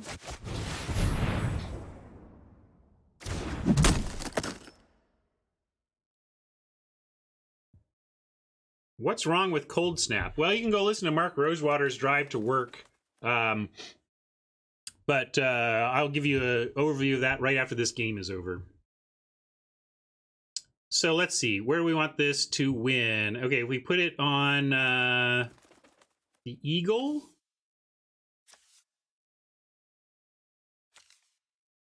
Yeah, I guess we axed the first strike bird. I didn't think... I was just trying to make sure we... If we put 4 power everywhere, we'd like set up to win, but they were done for. They were not going to wait around to wait for me to make that decision. I don't blame them.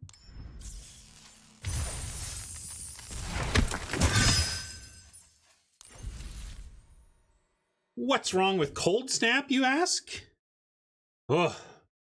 Cold Snap's big problem was its big idea. So the idea of Cold Snap was that it was the missing small set from the Ice Age block, right? That Ice Age had Ice Age alliances, and then they went and did this thing where they created the missing third set from Ice Age for kicks.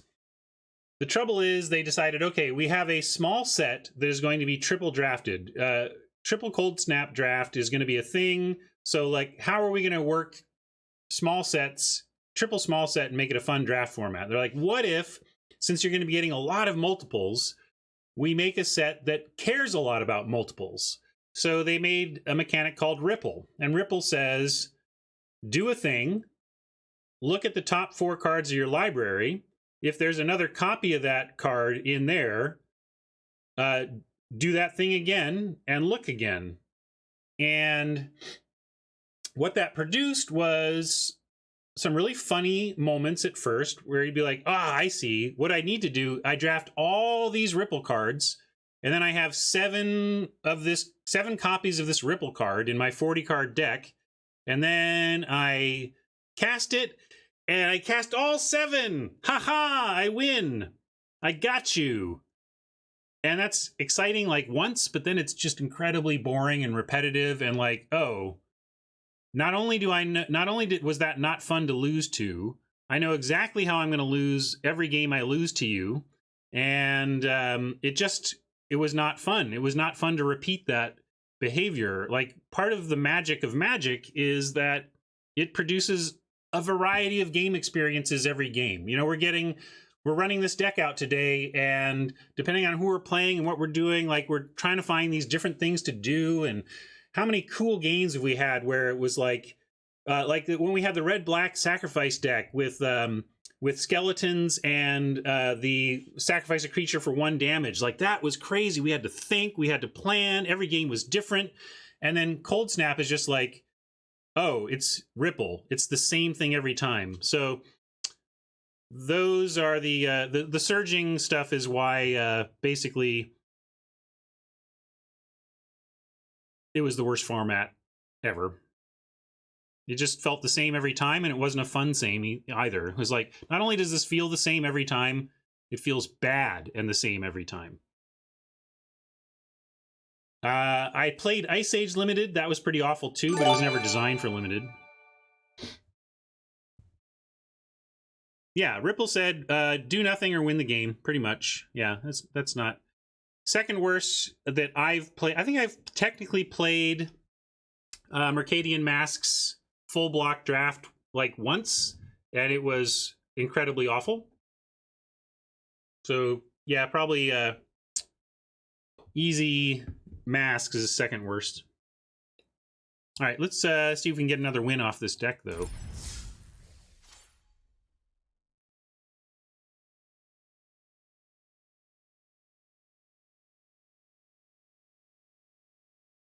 There's no way Guilds was... Yeah, Guilds of Ravnica. I thought you were talking about Ravnica itself, the original. Yeah. maybe I force a little Dimir, but yes, I much more enjoy the Dimir experience.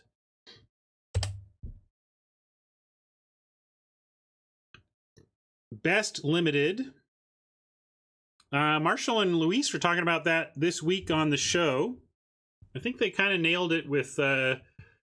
Innistrad is just one of the more well-balanced limited sets ever made.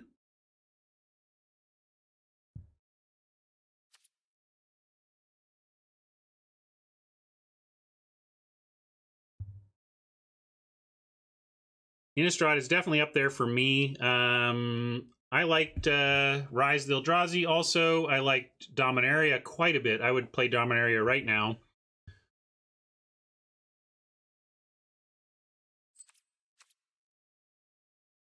Oh, here's a... I've mentioned this on the stream before, but I have a lot of viewers who probably didn't hear this. Here, I'm going to... If you know the answer, don't give it. But I want to ask... So, Innistrad, widely regarded as one of the greatest draft formats that Wizards has ever created. I want you to guess how many playtest drafts we did in R&D on Innistrad. How many times did R&D playtest Innistrad draft?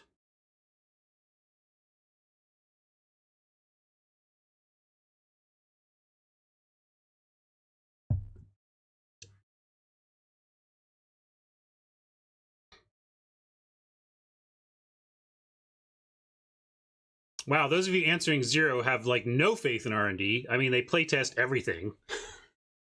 Nothing goes out the door having never been playtested. But I imagine fewer times than you would expect, than most people would expect for a successful draft format like that. It was drafted 8 times. 8 times. And with 8 playtests, they managed one of the best sets of all time. And the average amount has gone way up, iGrok. They do not only... They playtest way more than 8 times now. I was very careful to say, though, that they playtested draft 8 times. The sealed gets the initial playtest in R&D. R&D considers sealed playtesting up front to be more important, both to... it tells more, because, like, for example, anybody who played sealed back in the Zendikar days knows that if you went to a sealed event in Zendikar, there were no swamps and mountains in the land box. You couldn't... Everybody who opened a sealed pool in that format played red and or black, right? So that mistake, that lack of breadth in the sealed experience of Zendikar, led to sealed getting more love in the early playtesting, because sealed is not self-correcting. Draft is self-correcting. If you screw up and black is super powerful, draft self-corrects that, but sealed does not. So they work really hard to make sure that after a lot of sealed playtesting, all the colors are getting some play. And then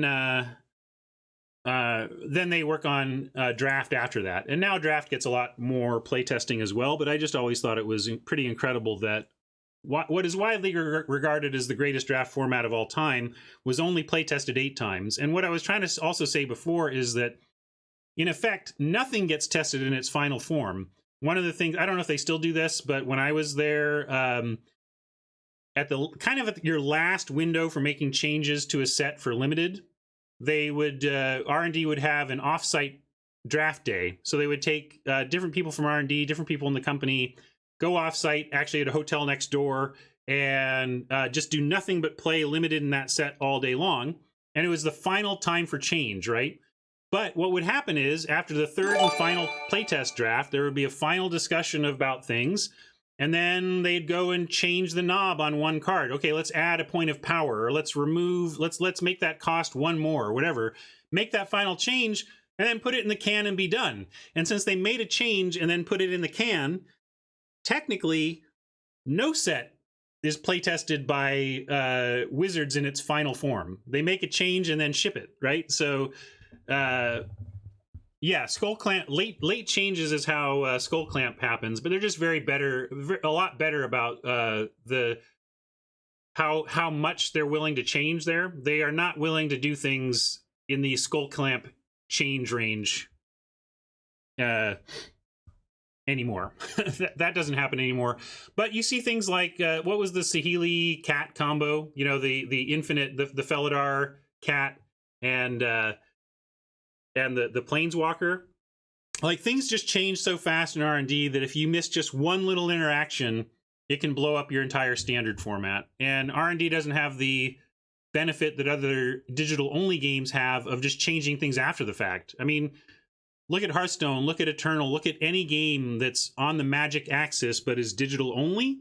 They solve these problems by saying, oh, Skull Clamp is broken? Here, let's fix that. It no longer gives a minus to toughness. Boom. Or, you know, whatever. And so, yeah, I think Pack Rat was a mistake. But you don't know, like, maybe nobody ever really opened it in limited, or they didn't think that one through. Or Eric Lauer just said, okay, this is one of those cases where a bad player can take Pack Rat and 3-0 their draft, and that's okay too, you know? But I think Pack Rat is enough of a feel bad that it probably shouldn't have existed at Rare. It did kind of oppress that set as a card. Anyway, let's get back to it. Thank you for your attention and patience as I yammer about game design. I want to get 6 wins.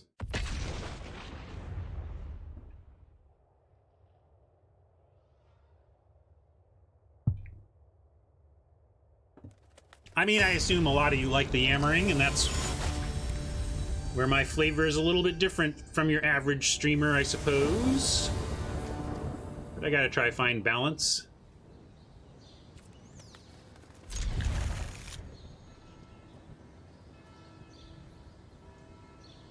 More 3 land, both our colors, 4 spells. If we keep doing that, we'll probably get to 7 wins.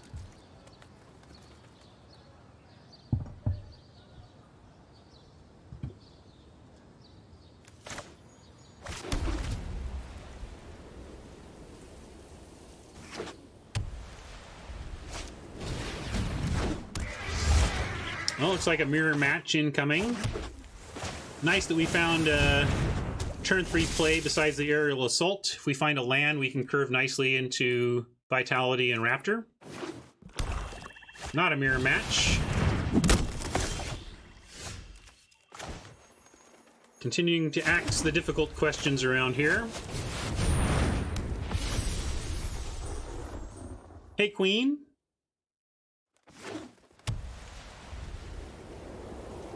My first draft was... That's a great question. I'm going to say it was a store draft of Mirage. I can't remember if it was a sealed or a draft. Maybe I was only doing sealed with Mirage. It was probably Tempest, actually. I know for sure I went to a store draft for Tempest and actually did great. I went undefeated. We could actually check my DCI. I should go look at my at some point I'll bring up left monitor and we'll look at my history of Magic play. How about that? All right, what do we got here? Angel of Vitality will not get blocked. We got Weaponsmith that we could lead ahead of these Raptors to help power them out, but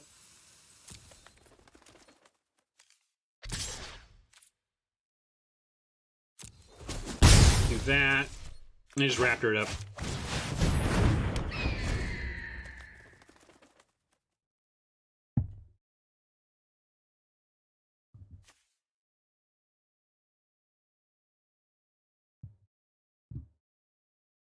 Let's see, my DCI history. I'm just Googling, maybe we'll find DCI homepage.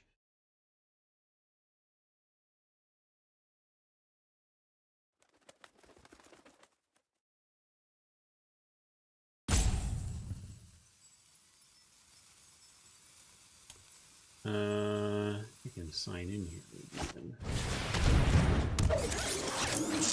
That didn't work. What are they doing? Oh, Overseer. That's pretty good. I think we can beat that in the air, though, if they don't add to the ability for the Pegasus to block.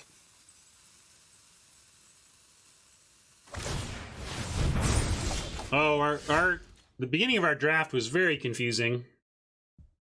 A lot of confusing things going on there. Oh, we can assault the mutt.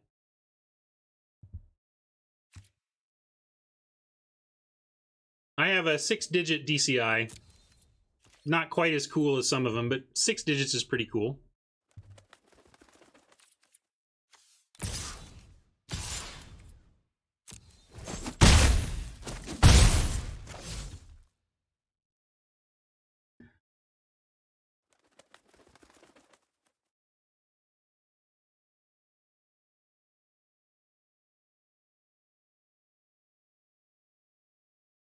Don't I want to kill Overseer? How do we do that?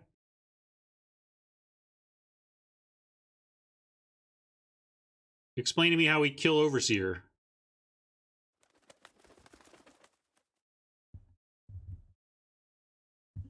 Yeah, let's just Raptor now. Then they're gonna get greedy, and they're gonna Overseer and make the mutt big, and then it'll attack with the mutt, and then we'll just kill it.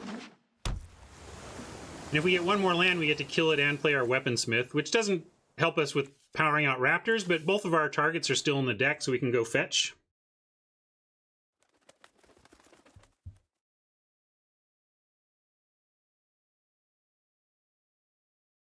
Yeah, I don't know why we're worried about the Overseer, though. What's the concern about Overseer? Our only concern is that they add another flyer to this board, and then can start blocking with the Pegasus and their other flyer.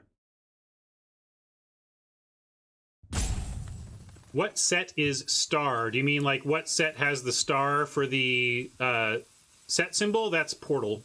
Or is it like, no, not Portal, Starter. Like there's a Starter set, I think, that had the star icon, if that's what you mean.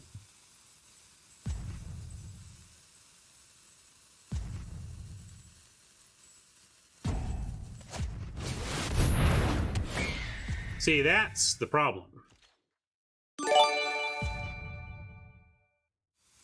Pacifism would be nice. Ha ha ha! Just say what you need. Say what you need, right? Easy game, folks.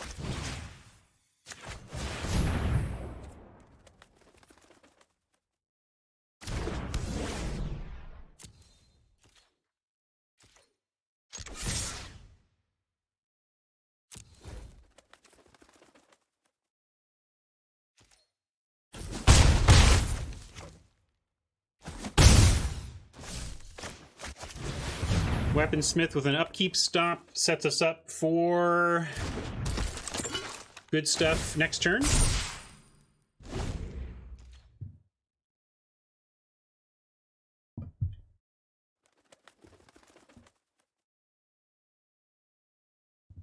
Yeah, Vial seems good. If they don't play a flyer, we have the kill by fetching the Vial. Yeah, Vial can go to face. It's a shock. It's just an expensive, colorless shock.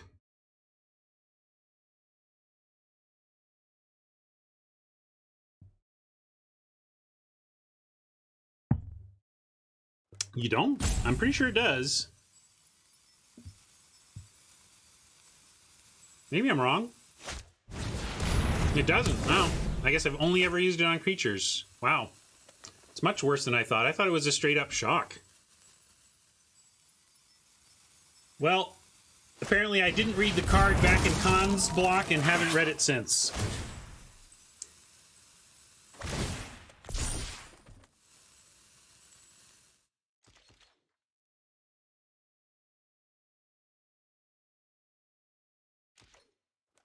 That was a good turn for Oppo. They have saved themselves, but we're going to get the Vial here, and then, well, actually we can't necessarily, we need to draw a land to be able to then cast and activate, but we're going to try. And actually, wait, I'm going to, I can't go back. Yep, we'll take it. Get us a land on top.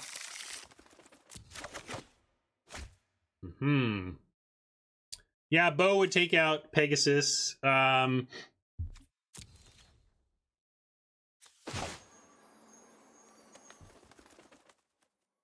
Unfortunately, we can't Vial here, so we're just going to add to our force.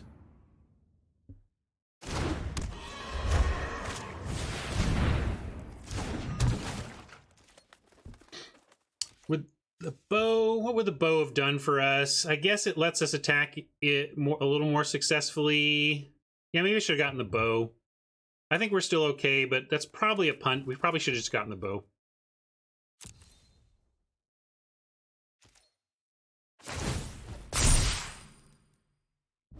I didn't like attack with Raptor because they could just block and make it big.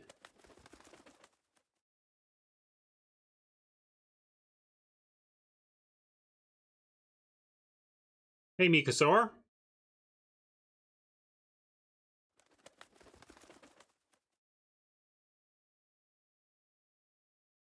Yeah, we could have given up a Raptor to take out the Overseer, but I think we'll get around it.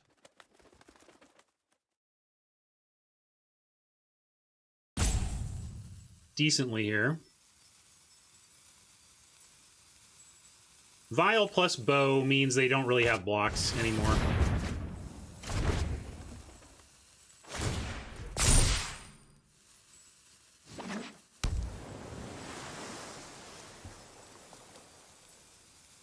And on upkeep, we can get the bow, play it. Let's see. Let's see what we want to do here. Wow, they're just putting out a lot of ways to stop what we're doing. I don't really care about that. We can gain a bunch of life on an aerial assault if they want to mutt here.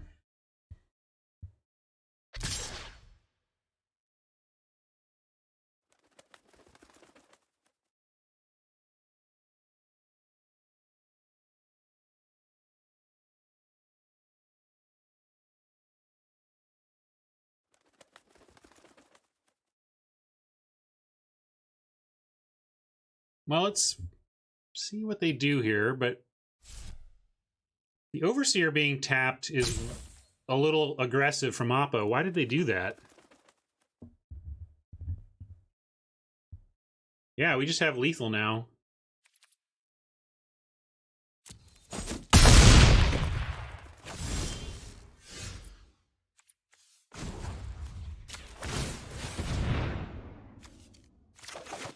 Maybe like, well, they clearly don't have Bow, or they would have gotten it last turn.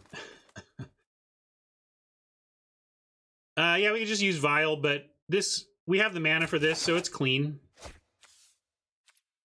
We're just talking about different ways to win here. Doesn't really matter. They're tapped out, and they will not have any flyer blockers.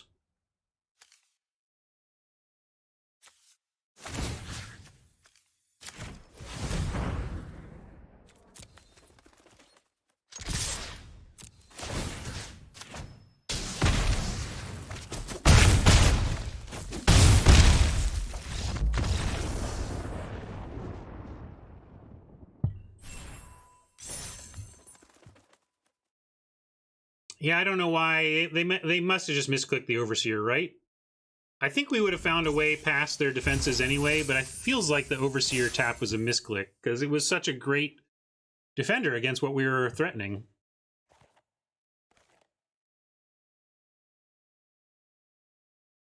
Well, maybe this is just upholding the theory I had before, which is that Blue-White Flyers is just an excellent best of one deck because there's so much flyer hate in the format. But if you dodge it in best of one, yeah, we still got a foul to give.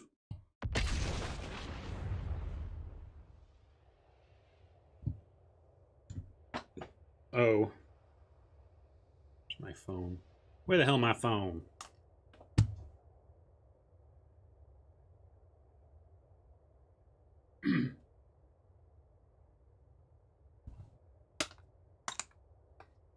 I do love Lizzo.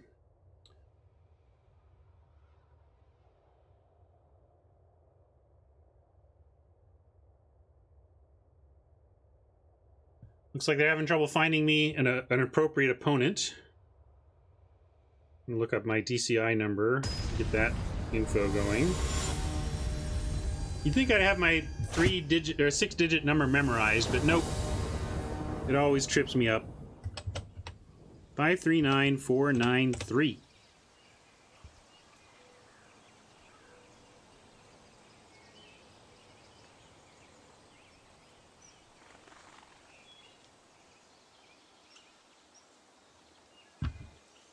Okay, what do we got? No white. We have a scry one to try and find it. Do we keep this? Looking for white?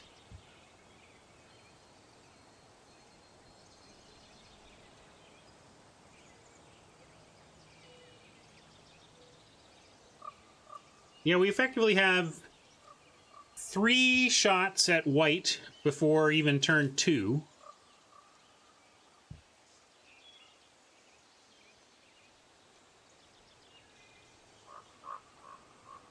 Do I think R&D will intentionally design archetypes that do better in best of 1 versus best of 3 to add diversity and difference to each draft format?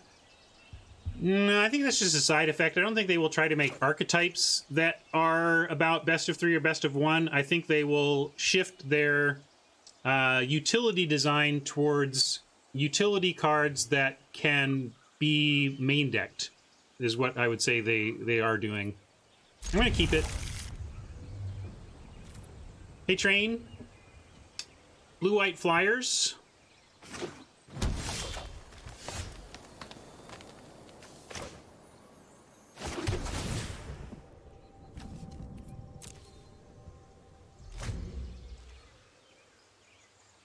At least if we don't find a white for our second turn, we can play the axe or the vial.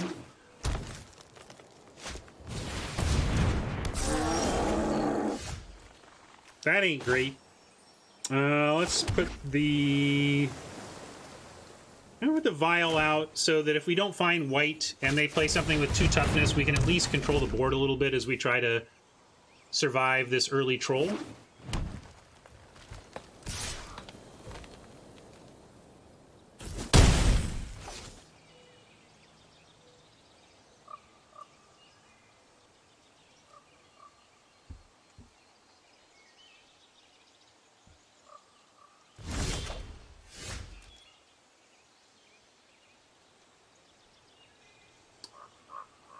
Login ID. I don't even know.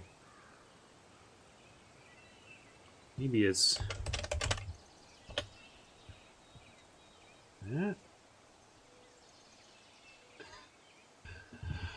Oh boy. Where are we? Well, at least we have a Octoprofit play, and Oppo did not have a play, so we're getting there. That's weird, though. Hello? Do I need to reset again? What's going on?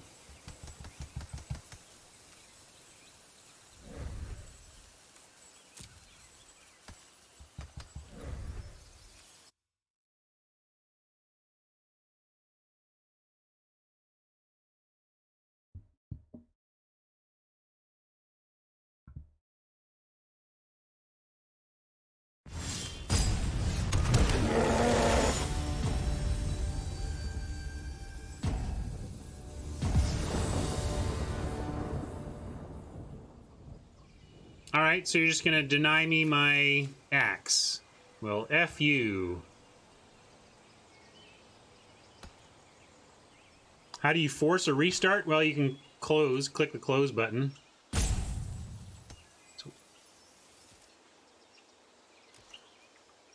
Train's doing their first M20 draft tonight. Opened better than I did. I don't know, Train, you've been hanging around long enough. I think you'll do fine.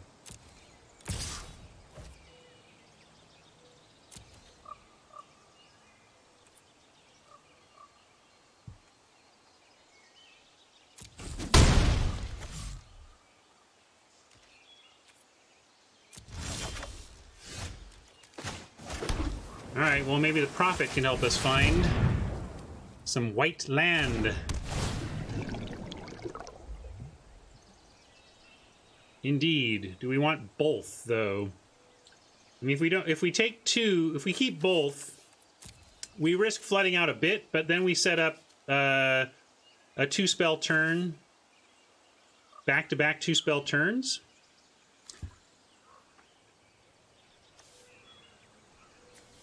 That's the reason to keep both, is that you get 2-spell turns. But we risk flooding if we do that, and we do have the Marauder's Axe to help with double spelling, and this to help with kind of using our mana through single white. So I will be a little bit greedy here and just keep the 1. Robert wants both. Thing is, we're probably going to draw a second one as well. We have a strong chance of continuing to even just draw white sources. So with the Axe and the Dragonfire as places to put non-white mana in the coming turns, I went with the 1. Definitely not sure though, and not sure this is an offer for a trade or just us succumbing to a trick, but we have Axe plus other creatures to continue offer trades here, so I'll trade for a trick or a troll, one or the other.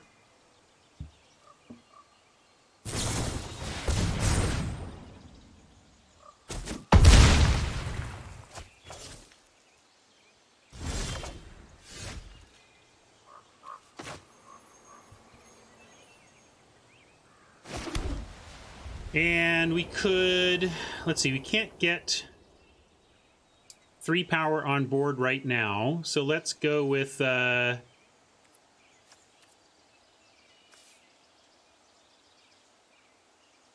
Moorland and Axe, because Moorland well, maybe not. Yeah, we could just do Chaplain and Axe. And then Angel out helps with the life gain a bit. Yeah, I'm going to do... Angel and Axe does use all the mana, but it doesn't get the creature out that I want to threaten the troll with. So I'm going to do that instead. We're going to use 1 less mana than we'd like to set up Chaplain with Axe.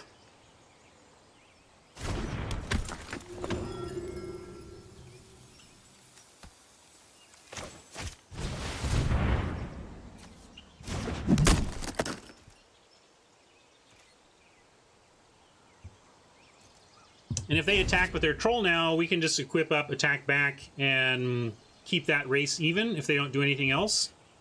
Really want to try and punish them for this mana screw situation they're in. And instead they're punishing us for not getting fast enough onto the board. That's got to be great for us, though. Sorry, Oppo. Kind of stinks to have that happen, but it's the game we play. We're going to do that. We're going to play the Vitality and swing in.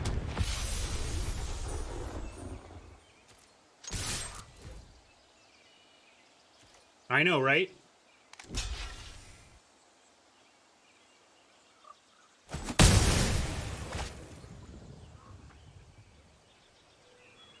I don't mind an easy path to 7 here if they want to give it to us. I'll take the Mana Screw Scoop. I mean, we're in Magic to play great games, but when you're working your free-to-play account to as much value as you can, you'll take whatever notches in your belt you can find. Rough for Oppo to be in that spot. Let's see if they... Oh, all right, they found a land. Maybe they get back into it here. Shock the Vitality. Firecat. I think we probably have to Dragonfire that Fire Embercat. And then we get Griffin Sentinel on top of that. Or we can equip up... I definitely like Vial on the cat, though. So I'm going to start there.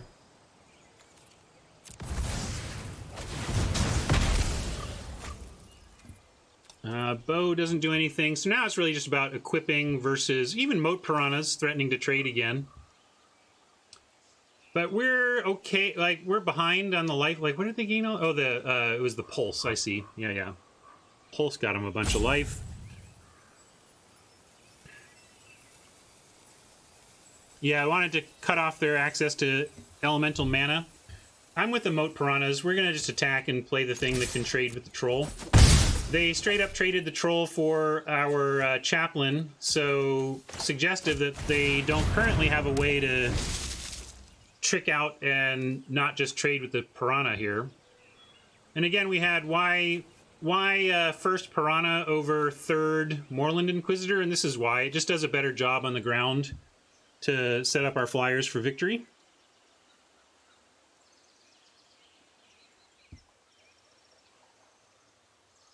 It's random. BCD, you're just experiencing some funky variance that's memorable in its patterns.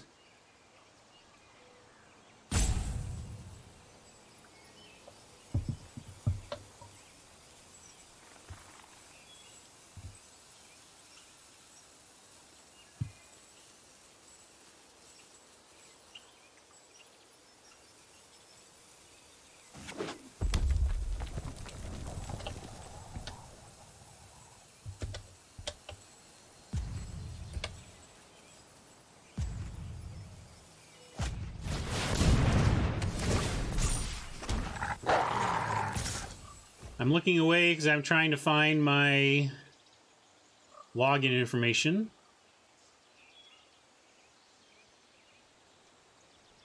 Oh, it's Moto Godot. All right, what are they doing? Oh, hey, Wolfkin Bond. We're not going to block that. But we get to put an axe on it and then decide to block. And we can play a Vitality after that, so that seems fine. I'm going to put the axe on the ground creature to threaten to trade. Keep swinging in the air.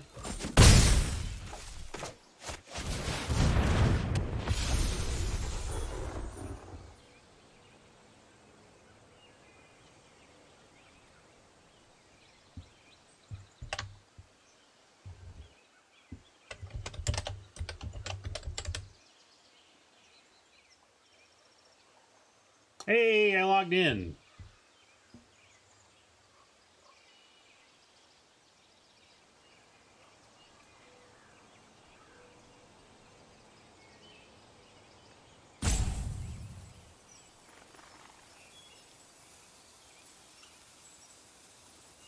Awesome. I'm looking at my entire competitive play history. We can take a look at it together, maybe after this.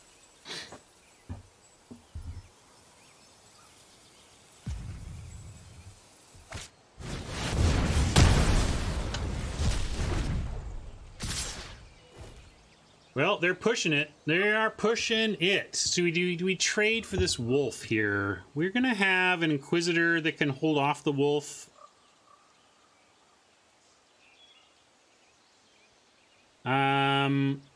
More concerned about the troll. I think we've got to trade here. Or we wait to try and make sure we have enough power to trade for the troll.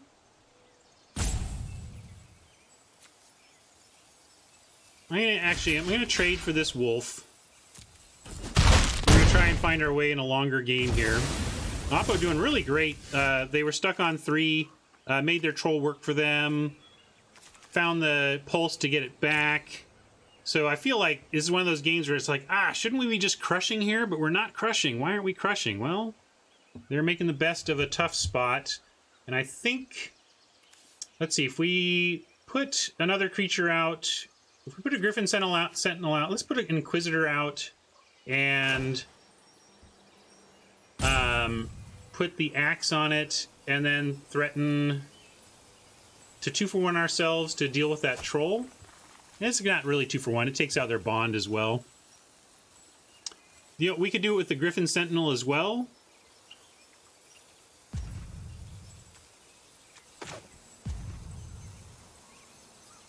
I don't think I ever said they were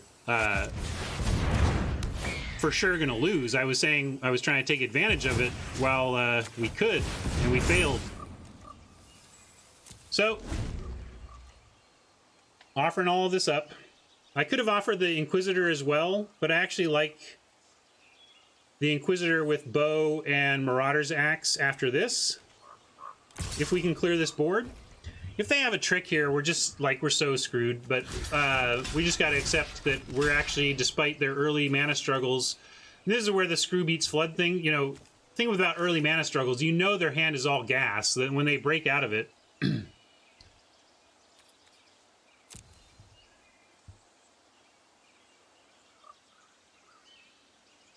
But yeah, this is a risky block. Alright. I mean, what can we do? I guess we take our foul to give and try to win our last one.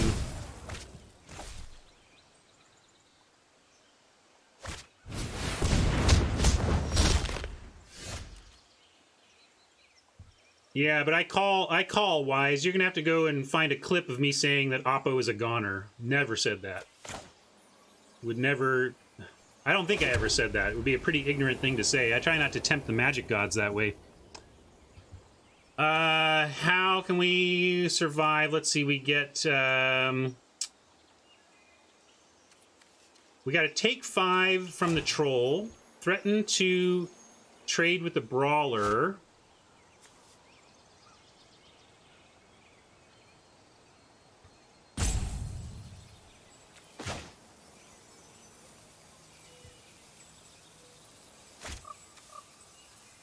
Protector and Axe covers the Brawler, but it dies. So I'm trying to figure out which one we want left over. I guess we want the smaller, the cheaper one left over so that if we draw a second creature, we can actually get enough for the Troll.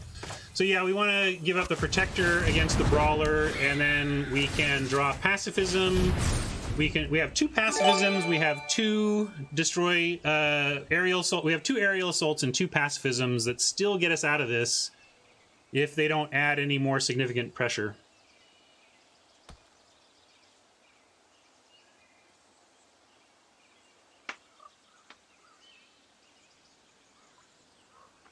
Troll can get hexproof, but yeah, that's true. So I guess at least it shrinks it though. If we pacify the troll and they shrink it, we can play Inquisitor and axe it up, and it still at least gets it done. Oh, that's trouble.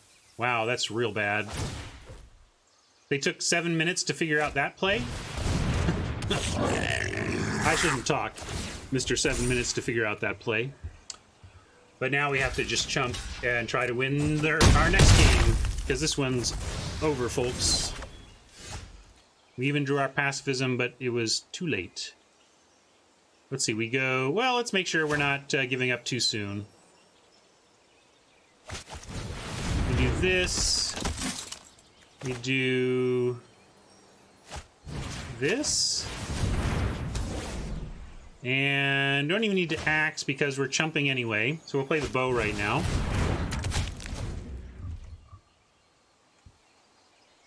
Oh, they were tapped out. I forgot that it used activation. This may be more important to pacify anyway because the smuggler gets it done.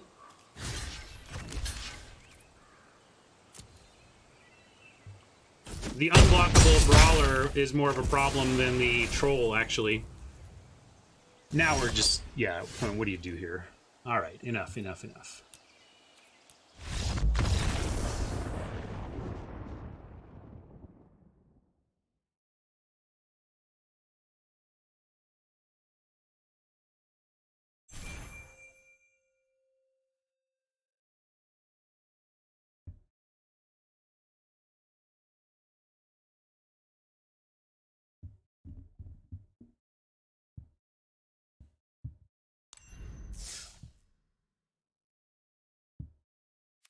All right, here we go. MDA champs, you got to bring home the title by winning in Game 7. I know it's not Game 7. It's like Game 8? Game 9? We're in Game 9. All right, we'll keep this.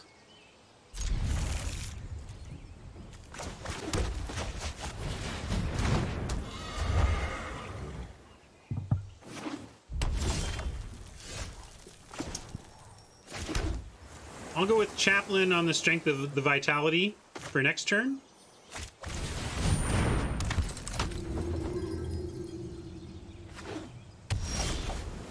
Oh, we didn't find the land. We get to attack, though. Play a creature. Maybe we could play Vile so that we could kill a 2 toughness and attack again next turn, but I'm going to go with Inquisitor.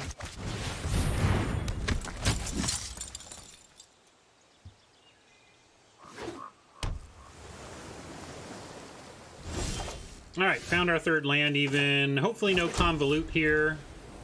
They got Fistful of cards and 3 mana available and did nothing, though. So it could be Convolute. Anything else we're worried about? And it doesn't really change our plan. I guess, yeah, Flame Sweep would be bad. Do we play around it, though? I don't know how we play around it. It just destroys us, and I think we accept that. Like, we can't really beat it.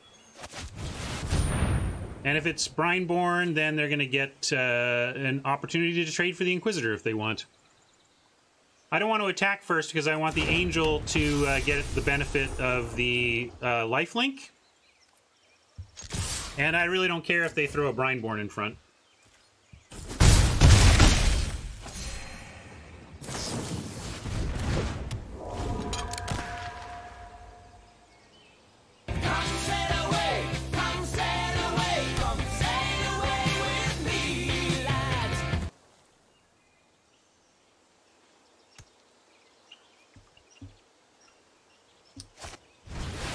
Get a land, we're just gonna blow this thing out of the sky and get our attacks in.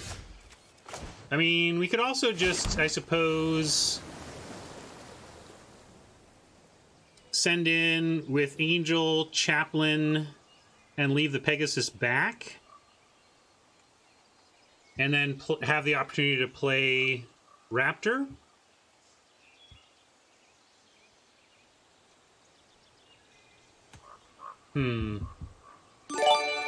I'm gonna go aggro.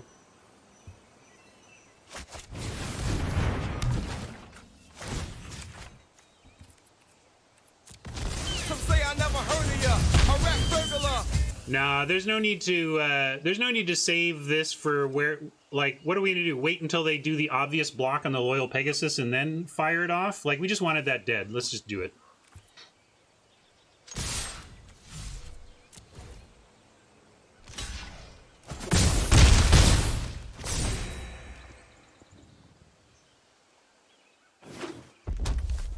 Yeah, the Vial first, but hold it. I don't...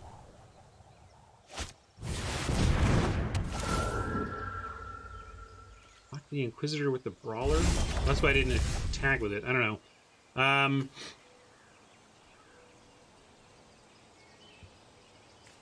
Let's go Weaponsmith Inquisitor.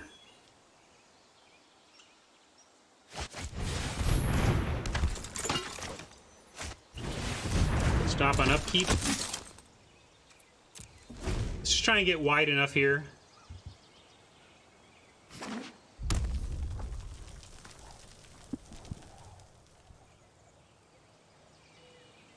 I'm going to risk drawing the bow.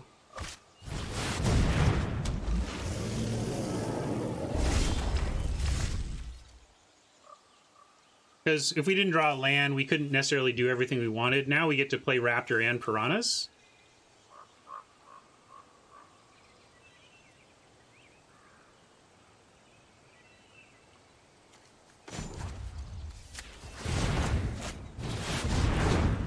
And Raptor wearing a bow lets us attack into the Geist, so that seems good. We'll put the upkeep stop on now. No white overrun stuff. No team pumping. But they need to put quite a board presence out here before I'm not just going to attack basically with everything next turn with a ping on the Geist. Although we can attack with this. Maybe not. Maybe I'm lying about attacking with everything. Maybe we're just going to work the Raptor angle until they can stop it. Oh no!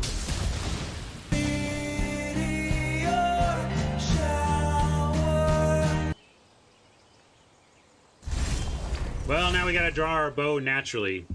All right, come on, bow. Bring it. We want the bow. No bow for us. Okay. Now we are kind of messed up. And waiting for an answer.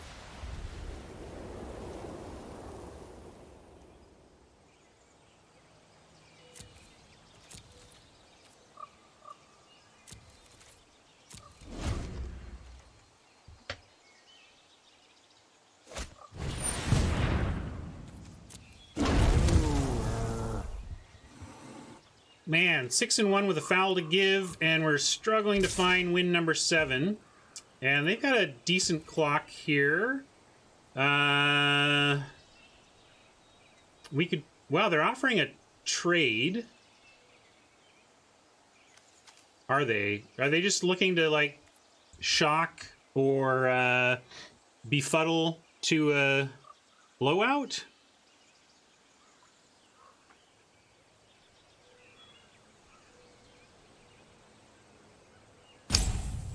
Let's see if we... Let's look at a block. So, like, of everything on the ground that's not really doing anything anyway. If we do that and they have a befuddle, 3, 4, 5, 6, 7, 8. They befuddle down to 4. So then they get the 2 Inquisitors for free. I think it's befuddle, and I'm going to not do it right now. I mean, they could make it unblockable, so it seems pretty clear that it's not... it's not just an oops or whatever. And we have 21 life. Let's find an answer. We are a pacifism away from getting our attacks back on in the air. I keep playing my land. No real need to, I don't think. Well, they could have if they didn't play the Ember Cat. And instead they chose to play the Ember Cat. That's kind of my point.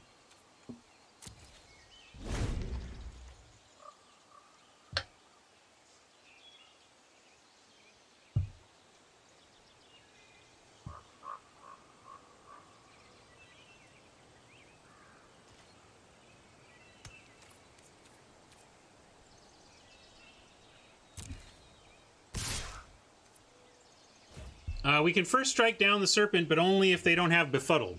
And I just feel like they have Befuddle. Like, this is just so clearly a Befuddle. I'm gonna... And they're at 8 life, we're at 21. I'm still gonna take it again. And if we get another Raptor, then we can do it. Because then we have 6 points of first strike even through a Befuddle. But I'm just gonna keep playing stuff. Oh, maybe they have a... Oh, look, they paused. It's almost like they have Befuddle. Or maybe it was just tap for mana or whatever. I just think they have Befuddle. And now, at least if we get a creature out, the Protector can attack, so that's good.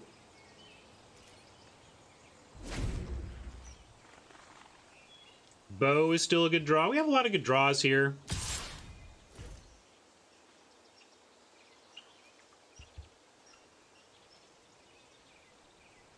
I'm not going to block it until we're willing to put enough on to win through a Befuddle or an Unsummon. Yeah, there's just a lot of clear... Although if they had Unsummon, I can't believe they're not like Unsummoning their Meteor Golem and recasting that.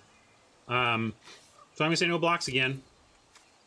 I just think we're so close to breaking this open. We just need one of our pacifisms.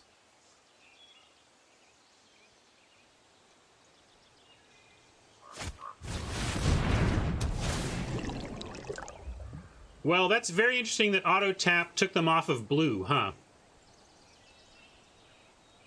So maybe their play is actually shock? Well, I guess we'll find out, because now we're going to kill this Serpent. Infuriate. I mean, we're never getting that Geist tapped here, so let's just do this.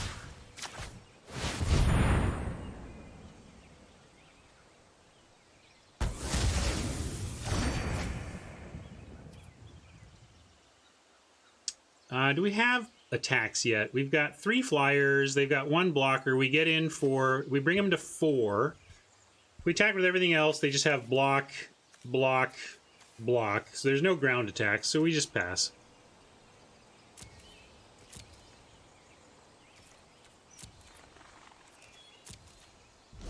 Yeah, Uncaged Fury is a possibility here.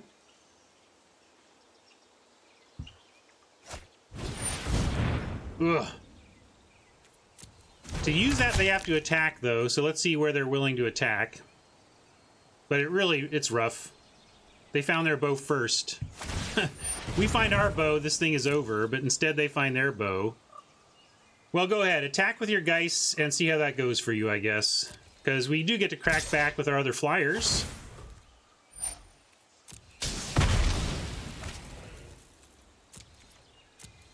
All right. Well, find us our other aerial assault then.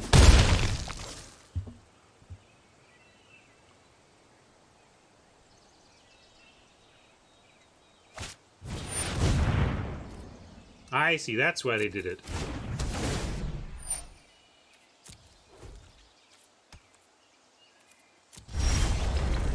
And we draw land. Dang it. It's looking so great in this one. It's all slipping away now. We can still activate these both times, but we're toast on the ground, so gotta pass. Gonna lose our Pegasus now. It's all falling apart. Unfortunate. Styx Winds is still great with this deck, but a bit frustrating to see this one slip away when it was in such great hands, such great, I don't mean to compliment my own hands, it was in such a great state, and but it's slipping away.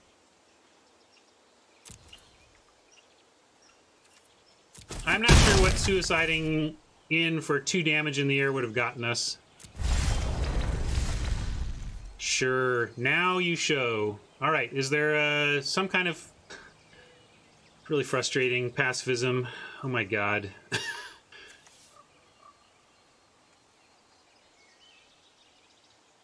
Show up just a little earlier and I think we have this. Why no block on Geis? Like, they clearly have a trick. They just would have blown us out. Like, our only chance here is to get pacifism on it and, like, somehow win back through the air before they paralyzed our protector. So, yeah, we're not dead, but we'll pacify the Geis.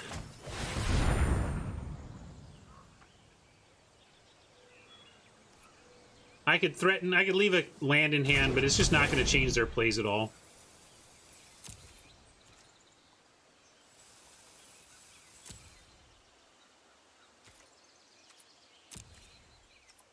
Yeah, we're not dead. We're not dead.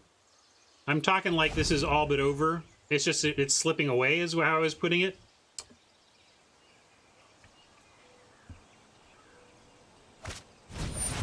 No, good point. We've seen it milled away, and I think Tempsys has been in our hand once.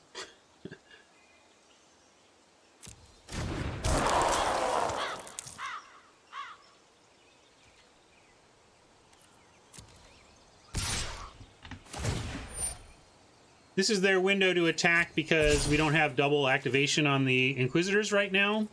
But I'm also fine with doing this double block to draw out their trick finally. Let's just make him do the trick here, dude. Or, yeah, Travis. I'm gonna go with dude.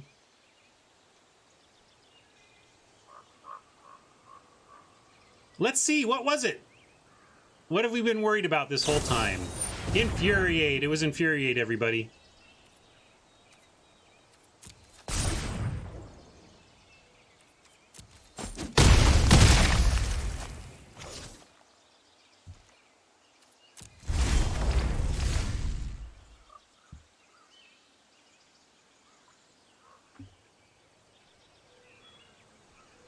One turn too late too. This was tapped, and we do the pacifism instead of the assault. Been some rough draws this game, but we are still in it. I'm just trying to decide if we're actually just taking out the brawler here. If we do not have the double first strike activation. I mean, if we kill the brawler, then we are leaving shields down, and they get to attack for 6 next turn. Might still be worth it. We get 3 life because of the angel. All right, we'll do it. We still have 1 first strike to hold off Embercat and Scuttlemutt, but the Golem and the Prophet get to attack if they want now.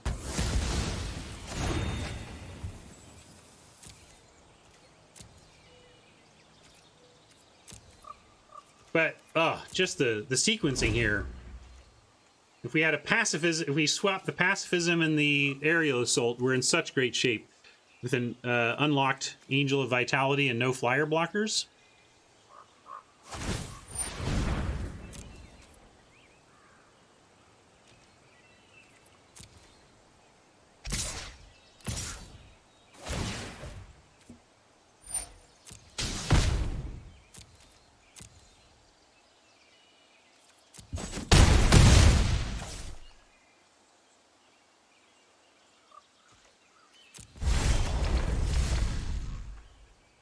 Pacifism is interesting, but sets up a similar problem. If we play it, we cannot...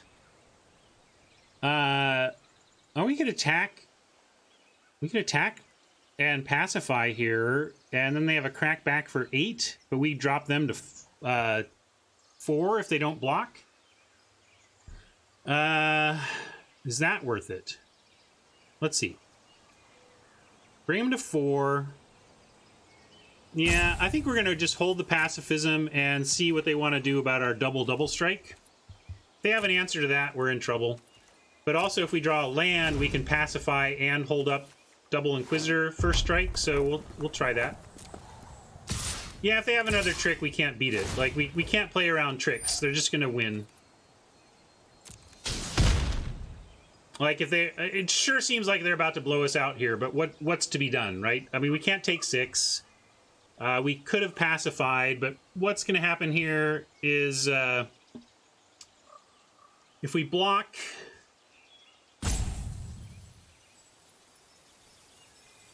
They're just going to shock one and we lose the other, but then we untap and pacify, and if we find something big, maybe we can block. So I think we have to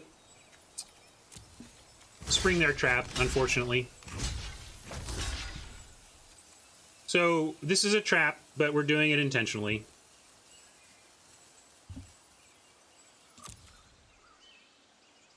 They're not going to ban Scape Shift. I was talking to Christopher about how they make choices like this specifically because they know it's only going to be around for 3 months. There's no need to ban something that's going away in 2 months anyway. Yeah, hard to... No, we don't need to scoop it up because we actually have pacifism and the possibility of drawing a relevant creature.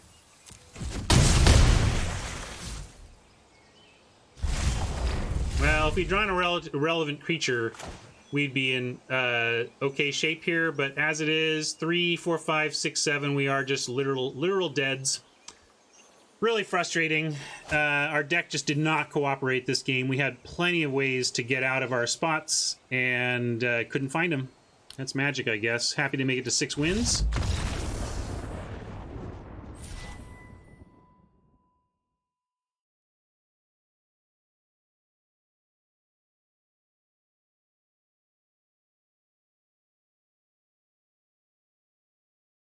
It's hard to create an environment that doesn't have a public enemy number 1, you know?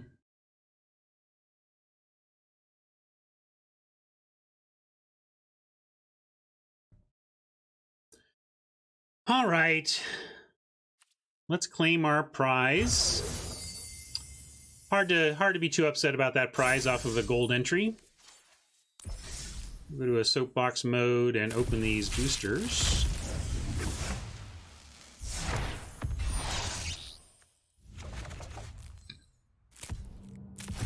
Even got the bonus pack. We always get the bonus pack. Bonus pack, apparently. Mythic, all right. Yeah, we'll take a look at rare progress, and we'll take a look at my history of limited play. But first, I'm going to say goodbye to YouTube. Thanks for hanging out. Hope you enjoyed that draft, and we'll catch you at the next video. See ya.